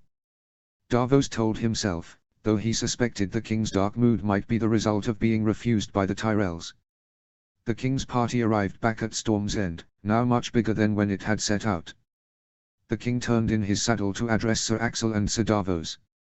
The banners need calling, particularly from those houses that have only just joined our cause. The king dismounted and began to walk away. I want them assembled within a fortnight. It shall be done, your grace. Sir Axel bowed in his saddle. Ever the little toady. The idea of pulling in all the forces from across the Stormlands within 2 weeks would prove to be challenging. Your grace. Davos called after the withdrawing king. Where do we march to? Stannis turned to look at Davos. He slowly removed his riding gloves. To King's Landing, of course, Sir Davos. Davos could not keep the disbelief and confusion from his voice. Your grace. We don't have the support of the Reach. How will we be able to assault the capital? Stannis looked shrewdly at Davos. We have enough men on our own to take King's Landing. Your grace, I do not think. What you think is immaterial, Sir Davos. We may have failed to gather the Reach, but we have more men than we had. It will be more of a struggle than we planned, but we go forward, always forward. With a grim nod, the king resumed his brisk walk into the halls of Storm's End. Chapter 14, Robb I. Chapter text. The gates of Riverrun could be seen opening from a distance and were ready to admit the party into the castle upon their arrival. The sluice gate, having been lowered as the army had headed out, now held back the waters of the Red Ford and allowed the main party to enter the castle without needing to go by boat, though the ground was sodden and threw up great amounts of mud as the hooves tried to find purchase. Not that the mounted men minded the hardship. The triangular keep echoed with jeers and horn blasts as the garrison welcomed their king's triumphant return. The king himself, though weary from the long ride, smiled and waved to the onlookers as he urged his horse forward into the center of the keep. Victory is certainly a sweet fruit. But one must remember the cost to obtain it. Why he had thought of his father's words at this particular moment Robb did not know.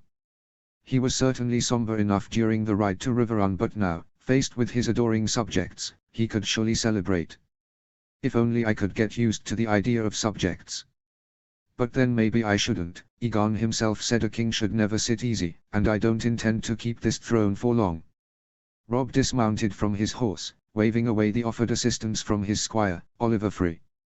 A lord, much less a king, shouldn't need help to get off of his horse. He stroked the mane of his horse and smiled as the animal took big labored breaths. That crossing wasn't easy on you, was it, boy? He patted the horse gently and held out the reins to Oliver. The boy almost bumped into him in his haste to be of use. Careful, Oliver, it wouldn't do for you to knock the man you squire for into the dirt in front of his men. The young man blanched and started to stammer an apology. Your grace. I'm joking, Oliver. Robb smiled as he placed a comforting hand on the boy's shoulder. You are most diligent in your duties, I've never had a better squire. Oliver's face reddened. If possible he seemed to stand up even straighter than usual. I'm honored you should think so, your grace. Robb's smile broadened. Well, don't let it go to your head, I've never had a squire before. A great booming laugh went up behind him. Great Yon Umber came and clapped a hand on Oliver's other shoulder. Don't let the king fool you, lad, You've got a good head on your shoulders. Any man would be lucky to have you as a squire. Oliver started to stammer his thanks. I should save the poor boy, he's gone so red people will think he's choking. Off with you, Oliver, make sure the horses are tended to. The squire bowed and, leading the king's horse, walked away towards the stables. The great Jon turned towards Robb. A fine lad, even though he is a free. Inwardly Robb cringed. He had been reluctant to take on a free as his squire, but he had no choice at the time. Since then he had to concede that his initial feelings on the subject had been mistaken. The boy was hard-working, dutiful and contentious. Enough of that, Lord Umber, the Freys are our allies. Bollocks. The great Jon muttered. Walder Free is nothing more than an extortioner. His house has sat at their fancy fort for the last 100 years, exacting a toll on any poor bastard that chooses to cross his bridge. Some would just call that good business sense. Robb said, walking out of the courtyard. The great Jon kept pace with him. Maybe so, your grace. But he's a snivelling bastard and I don't like him or the majority of his family. Nevertheless, you will respect them in public. I can't have discord between our Northmen and the River Lords. The great Jon grunted. Oh, I'll be as pleasant as a pansy girl to their faces, but I wouldn't trust them. Besides, the River Lords don't have much good to say about them neither. Robb sighed. The problems of keeping his lords in line and presenting a united front to the enemy was proving tiresome. It was not as if the problems were limited to just dislike between the Northmen and the River Lords. There didn't seem to be a single house that didn't have some sort of feud or disagreement with another. The Brackens hated the Blackwoods, the Umbers loathed the Boltons, the Whitehills detested the Foresters. There seemed to be no end to it. Of course, everyone seemed to have a special dislike of the Freys. Robb was convinced that, without the war, his army would split into factions, with each side trying to kill the other within the space of a few days. Still, there is a war, and victory seems to salve all wounds. At least temporarily. Anyway. The great Jon carried on. No offense, your grace, but you seem to have tired of a few Freys yourself. True enough. Stephen Frey's constant reminder that I have a standing invitation to marry any of his female relatives had become taxing.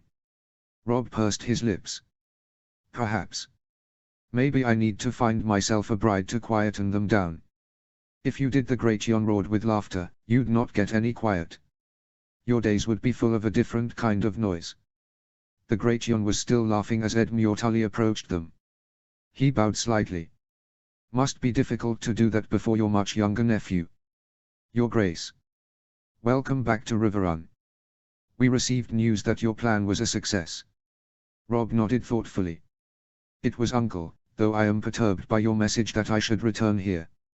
I had much rather continue the campaign in the Westerlands. We have the Lannisters on the run. I know, Robb, your grace. Edmure corrected himself, but your mother was anxious to see you. If I've been recalled from the front lines because my mother needs to see me safe, I'll lock her up. Robb grumbled, only half in jest. No, I do her a disservice. While she fears for my safety, mother would not request my presence unless she had good reason. Besides, my commanders can carry on the work in the Westerlands whilst I'm away. As the three men walked through the corridors, Robb started to notice soldiers wearing livery he did not recognize. Some were engaged in idle conversation, others were moving supplies and talking to Riverrun servants and soldiers. Now that he considered it, there had been a few such attired men in the courtyard. I am really so blind to what's going on around me. Uncle, who are these men? Edmure hushed him. Not here, your grace. Please come this way. He ducked into a side corridor, pulling Robb with him. From memory, Robb remembered that this was a detour from the main hall. If we carry on this way, we'll arrive at my uncle's chambers. Why? Has the castle been occupied and no one told me? Robb brushed away just ridiculous thoughts. If Riverrun had been conquered, then he would know, and Edmure would not be so calm now. Robb resolved himself to be patient for just a few minutes more. They reached a spiral staircase and began to ascend to the main chambers above the great keep. Why have we come through the back entrances? Why is uncle taking us through his own castle like a thief in the night? He didn't have long to wait for an answer. Once at the top of the stairs, Edmure opened a door and led Robb inside. Within the chamber, sat in a chair by the window was Catelyn Stark. As soon she saw her son, Catelyn rose from her chair, walked over to Robb. She hugged him tightly. "Gods be good. You're safe and unharmed," she whispered into his ear. Irritated slightly at this emotional display, Robb returned the embrace for a few seconds and then turned to the Great Yon. "You can wait outside, Lord Umber. My mother and I have things to discuss." "I'll leave you as well," said Edmure, and he made to follow the Great Yon. As they reached the door on the opposite side of the chamber, it seeming opened of its own accord, and a large, heavy-set warrior with short cropped hair looked inside. "Are you all right, my lady?" The voice was deep but unmistakably a woman's. "Fuck me!" the Great Yon exclaimed upon realizing that the person before him was female.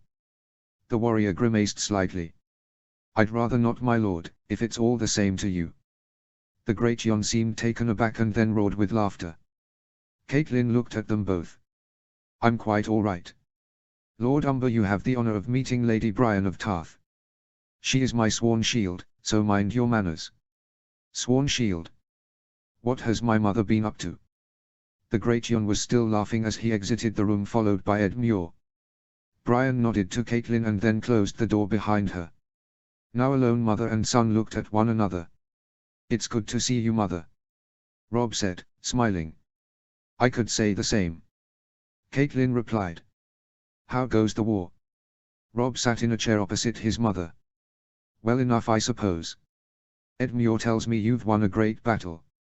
Catelyn smiled lightly, resuming her seat. "The Battle of Oxcross they are calling it." Robb rolled his eyes. "It wasn't much of a battle. We came upon the Lannisters in the night. They were green troops and didn't even bother to post sentries. It was a massacre. We were in and out before they knew what hit them. That's 3 victories to your name." His mother looked proud and yet her face was tinged with sadness. "So the men tell me. But I owe a lot to Uncle Brynden, he came up with the strategy." "Don't do yourself a disservice, Robb, you have done very well. What will you do now?" Robb turned to look out the window. "Tywin Lannister is trapped at Harrenhal. He is surrounded on 3 sides. I've appointed Roose Bolton to the host just north of the Green Fork. He has Uncle Edmure here on his left flank and the Knights of the Vale on his right." "The Vale?" Catelyn said in surprise. "Has Lysa declared for us?" "No," Robb muttered, frustrated. "There seemed to be some movement from the Vale at the start of the conflict. Which is why we think Lord Tywin retreated south with such haste. But it turns out that Aunt Lysa was just sealing her borders. I've had no responses to my numerous messages. Damn Lysa!" Catelyn cursed. "I could have split her in 2 when she denied your father her support. But now that you've beaten back the Lannisters, I felt sure that she'd come round." Robb clenched his fists in anger. "Clearly not. Still, the mere threat of the Vale causes problems for the Lannisters. Lord Tywin cannot strike out of Harrenhal in any direction to face us without being potentially surrounded, out in the open where his host will be vulnerable." His mother's eyes sparkled in realization. "Which is why you struck west." "Indeed. We heard rumors that Stafford Lannister was marshalling a new host, comprised of fresh levies and the leftovers of Jaime Lannister's army, in the Westerlands. We decided to strike them before they could become a threat. There is now no army west of us." Catelyn nodded with understanding. "So Tywin Lannister stands alone." "For the moment." Robb's mouth settled into a grim smile. "In the meantime, I have given the Riverlords leave to reclaim all that was stolen from them during the invasion, whilst I lead the northern forces in conquering parts of the Westerlands. Should Lord Tyrion manage to break out towards home, he won't be getting a warm reception, I promise you that." His mother gazed at him as if seeing him for the first time. Robb returned her look. "Anyway, mother, you didn't interrupt my efforts to ask for a report on the war. What news do you have? Who are those armed men I passed on my way up here?" Catelyn looked pensive. "They are soldiers of House Tyrell." "House Tyrell? Your mission to Renly was a success then. A union between the North and South will be a death knell to the Lannister hopes." "Robb," Catelyn said slowly. "Renly Baratheon is dead." He could do nothing but stare in shock. "Dead? How? Was there a battle?" "No, Robb. His mother looked weary. Renly was killed by an unknown assassin. As her son moved to speak, she held up a hand. It matters little in any case. The Tyrells did not support his claim for the throne. Well, I can't see how they could. Renly had no claim to the throne. What of Stannis? Catelyn's face tightened. Oh, Stannis has claimed the throne all right. He is continuing to allege that Joffrey and his siblings are illegitimate. He even says your father wrote to him to that effect. Robb was thrown by this. Father wrote to him. He supported the idea that Joffrey is the son of the Kingslayer. Stannis couldn't provide proof that this was the case. Catelyn replied. I dare say invoking Ned's name would add far more credit to the allegation than anything Stannis could come up with by himself. Well, he has more than a claim than his brother. How did Renly die? His mother looked sad. He was stabbed through the heart whilst held in a dungeon at the behest of Mace Tyrell. Robb shuddered. That is no way for a man to die, butchered like an animal without the chance to defend oneself. He couldn't wrap his head around it. The Tyrells killed him. Catelyn shook her head. No, Robb. Mace Tyrell is not the type, and his son, Loras, had nothing but an abiding affection for the man. I was with the Tyrells when it happened, and there was not an ounce of deception on their faces. They were as shocked as everyone else. So, did you manage to talk to Stannis, or King Stannis I suppose we must call him now? Call him nothing, Robb. Catelyn said fiercely. He is not worthy of it. I did talk to him, and he made clear that he considers your claiming to be the king in the north to be an outrage. It makes you no better than a usurper. He may well be right. Besides, Catelyn went on, he may well have been responsible for his brother's death. No. That's not possible. Robb stared in shock at his mother. Stannis, responsible for? But that's unthinkable. We don't have time to go into why I have reason to think so. Catelyn said, pressing on. We have other, more important things to discuss. More important? Robb was baffled. What could possibly be more important than kinslaying? The Tyrells, Robb. Catelyn scolded as if he was a child forgetting his letters. The very men who are inside your walls. Robb checked his temper. How is it a mother can always make you feel small even when you're a man grown, even a king? All right, mother, why are they here? For you, Robb. He stared uncomprehendingly. For me. Catelyn smiled as if braving herself against some pain. Yes, Robb, they'll dress it up in pretty finery, but the Tyrells are offering an alliance between Highgarden and the North. Well, that is what we want, isn't it? Robb said, still confused. Granted, we thought we would be allying with Renly Baratheon, but, with him gone and Stannis on the warpath, why wouldn't we want to ally with House Tyrell? They're known as being a good house with a sense of chivalry. Chivalrous, yes. His mother almost laughed. And very ambitious. All talk of an alliance was dead and buried until I mentioned you'd been made king. Robb, you should have seen Mace Tyrell's eyes light up. The Tyrells are known for the fact they've always desired to be connected to royalty. Robb was still baffled. How does allying with us connect them to royalty? I can maybe appoint Mace Tyrell to be my hand, maybe my master of coin, but any appointment would upset my northern lords.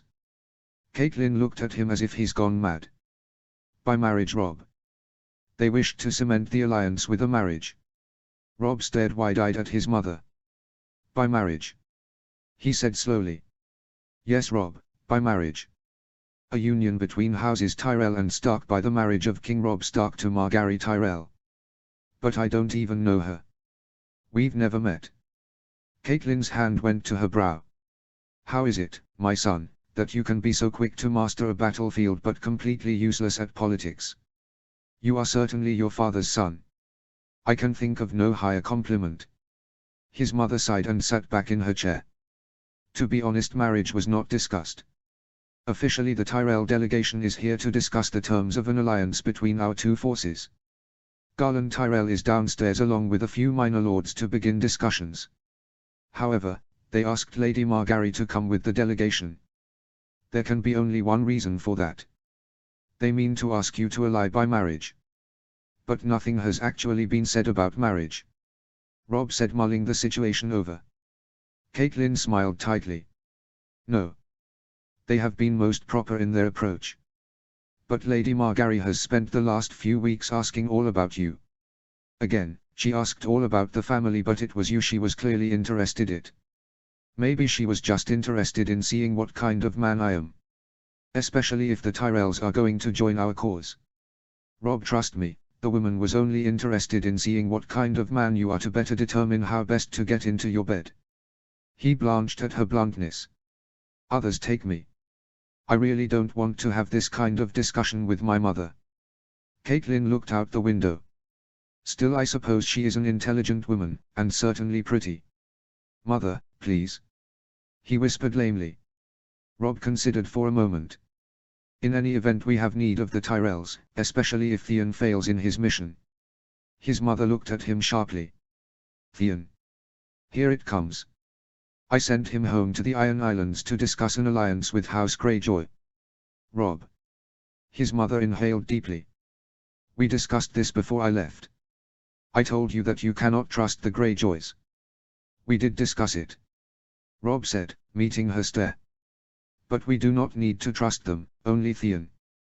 If we can turn the Ironborn to raiding upon the western coast, then we'll have an even easier time taking the Westerlands, maybe even Casterly Rock itself. Caitlin glared at him. Using the Greyjoys at all is akin to taking a poisonous snake as a sword. It's as likely to bite you as your opponent. Now it was Robb's turn to sigh. This discussion is over, mother. Theon left some time ago. I suspect we'll have an answer before long. It is a mistake. Caitlin's voice was firm, unmoved. He was undeterred. We shall see, but it is my mistake to make. Robb rose from his chair. You say the Tyrells are in the main hall? They are. His mother looked pensively at them, clearly not done with the discussion on the Greyjoys. What are you going to say to them? I am going to greet them and hear what they have to say. It's the least I can do. Robb smiled, offered his mother his hand, helped her up from his chair and escorted her to the door. As they neared the entrance, the door swung open and there stood Lady Brienne. How does she know to do that? Robb wondered as stopped in front of her. Lady Brienne, is it? The tall woman bowed her head. Your Grace. Robb was unsure what to say next. Thankfully his mother came to his rescue. She prefers simply Brienne, Robb. Be kind to her, she saved my life. Is that right? Robb turned to Brienne. Then you have my heartfelt thanks, my la. I mean Brienne. The warrior shifted uncomfortably. Lady Caitlin credits me undeservedly. Anyone would have done what I did. Very few would have the bravery. Caitlin said, shaking her head. My mother believe you to be worthy of a place here. Robb said solemnly. That is good enough for me. Welcome, Brienne. With a nod and a smile, Robb walked towards the main hall with his mother at his side and Brienne falling into step behind him.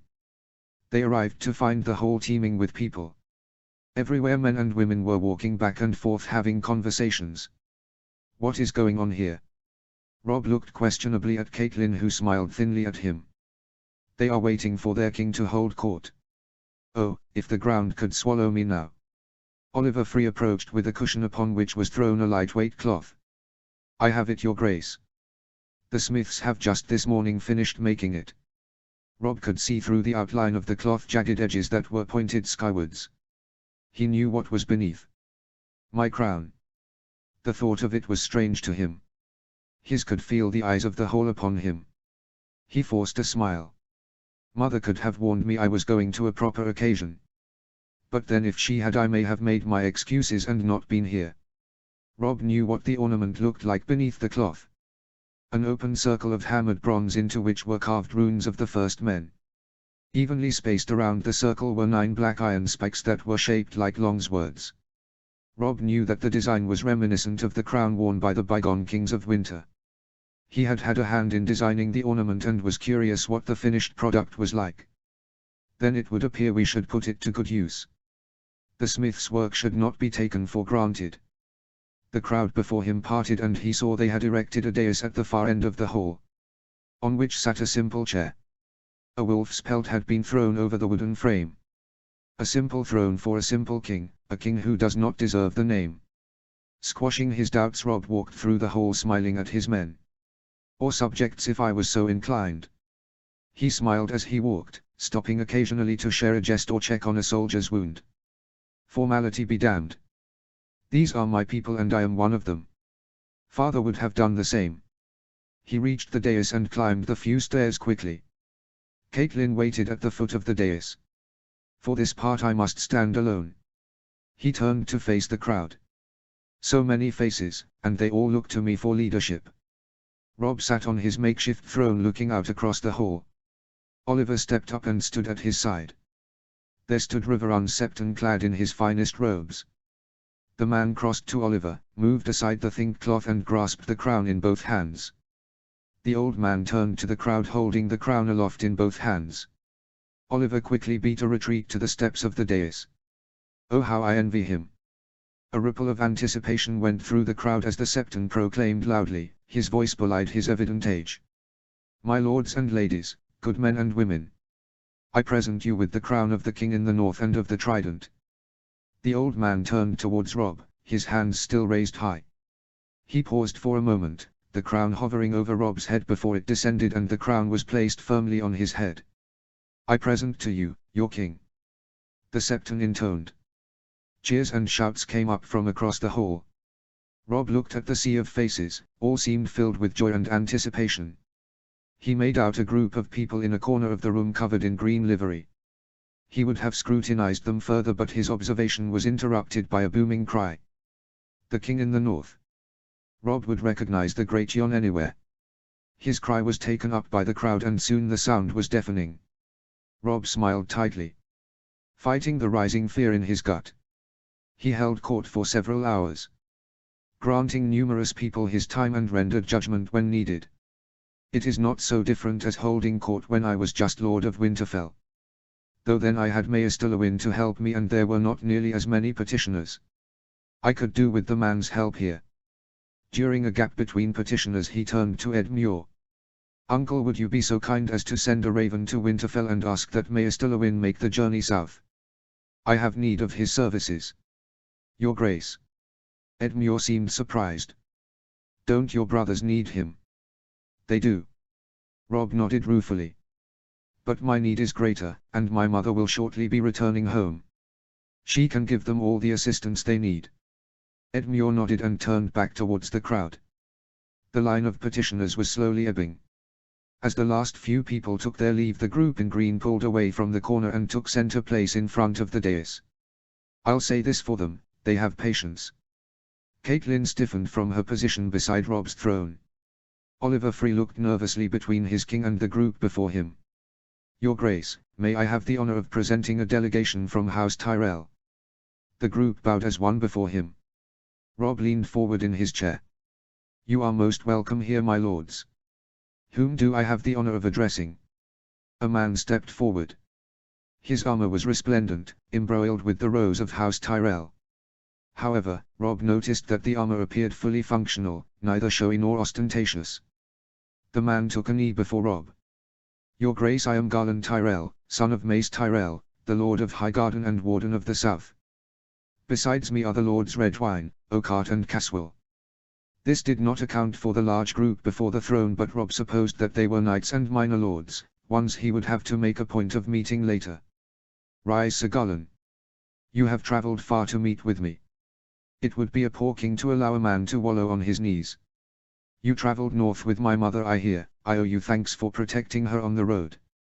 No thanks are needed, Your Grace. Garland said casually. In truth, her escort was quite prepared to handle any trouble. Nevertheless, you have my gratitude. Rob said sincerely. May I ask why you are here? Garland did not look fazed by the question. Of course it was expected and we both know why he's here, but we have to observe the courtesies. Your Grace.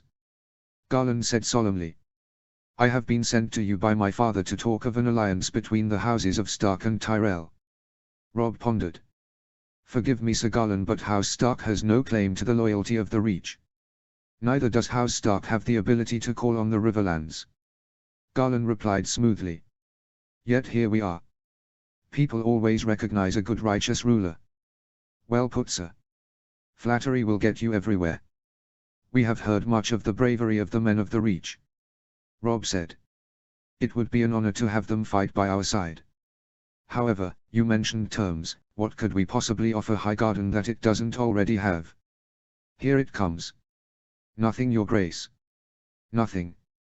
Robb tried, and failed, to keep the shock from his face. What are they playing at? Garland smiled. Your Grace, the land is in turmoil. Neither the Lannisters nor the Baratheons seem to have the interests of the realm at heart. Beyond all else, House Tyrell desires peace for all. This can only be achieved by the Lannisters being defeated. You, Your Grace, seem to be the best chance of accomplishing that. What of Stannis Baratheon? Asked Robb, his voice thick with suspicion. Surely he would have the claim to defeat the Lannisters. Garland blanched. With respect, Your Grace. We have heard all manner of things about Stannis. He has taken up with a sorceress from Ass High. There are rumors he has burnt statues of the Seven in effigy and even now burns his own people alive. He has become godless. We cannot, in good conscience, follow such a man. To think, the brother of my father's closest friend, accused of committing such acts. The North does not worship the Seven either, Sir Galen. Robb noted bluntly. No indeed, Your Grace. Garland replied, not missing a beat. But you do not insist on others following the old gods. And, if nothing else, your gods are always seen as kind and wise. They do not need their worshippers to bathe in fire in order to serve them. He has me there. Robb returned to the point. So, you have traveled all the way to Riverrun to offer your service? Garland dipped his head. Yes indeed, Your Grace. House Tyrell is at your disposal. As soon as you accept our fealty, I will send word to my father. His armies will be yours to command. Robb's mind raced. He could not refuse such an offer, but, after his mother's words, he could not keep doubt from his thoughts. Surely there is a catch here. But what is it? He glanced around him. His uncle looked eagerly at him. His mother was anxious, her face seemingly trying to convey a warning. The crowd seemed to hinge on his next words, expectation was palpable in the air. I have no choice, I cannot refuse them. I cannot even play for time, not honorably. I must play the game they have set out for me. Robb stood from his chair. In that case I accept the loyalty of House Tyrell in the name of the North and the Riverlands. The Tyrell men bent their knees to Robb. The familiar cry of the king in the north went up, though Robb could not say if started with his men or with the new arrivals. After a few moments the Tyrells resumed their feet, bowed deeply and made to leave. At the last moment Garland addressed him. Your Grace, I will write to my father at once of this happy news. Robb smiled broadly. Of course, Sir Garland. Please do so. After which we shall have a feast to celebrate, and then you are welcome to join our war council to discuss strategy. Garland turned as if to leave and then turned back, as if he'd just remembered something. Your Grace, forgive me, there was one other member of our group I did not introduce. He beckoned to a corner of the hall. Out of the crowd came two knights escorting a figure. Due to the amount of people, Robb could not make out the person who was shorter than the men around them. All Robb could see was a shimmer of green and grey silk. The crowd parted and, within moments, the small group was before the throne. Garland, off to one side, spoke loudly. Your Grace, I have the distinct honor of introducing my sister, Margaery of House Tyrell. The lady before him curtsied deeply before looking up at him. Robb felt his throat go dry. His heartbeat quickened in his chest. By the gods, she is a beauty. Catelyn Stark had described Margaery Tyrell as pretty, but that hardly did her justice. The lady before him was clad in the finest green silk, mixed with grey. The dress that clung to her perfect figure as if it had been molded to fit. Her long brown hair cascaded down her back. A single chain of gold hung from her neck, affixed to which was a golden rose, the stem of which was pointing downwards, almost as it was directing his attention towards her perfect bosom. But it was not the breasts but the lady's face that Robb felt himself staring at. It was perfection itself. High cheekbones framing an oval face. Lips pulled into a permanent pout that smiled softly at him. Dark brown eyes looking back at him, both tempting and innocent. Full of intelligence and curiosity. Rob had once heard Theon Greyjoy describe certain women's beauty as being enough to strike a man mute. He had not credited it, before now. He found he could not say anything. There was a lengthy pause. "They are waiting for me to speak," he realized with a hint of terror. He swallowed twice and took a deep breath to give himself a moment. "My lady. Please don't tell me I sound as pitiful as I think. How would that look? The valiant young wolf unmanned by a flower of the south. You are very well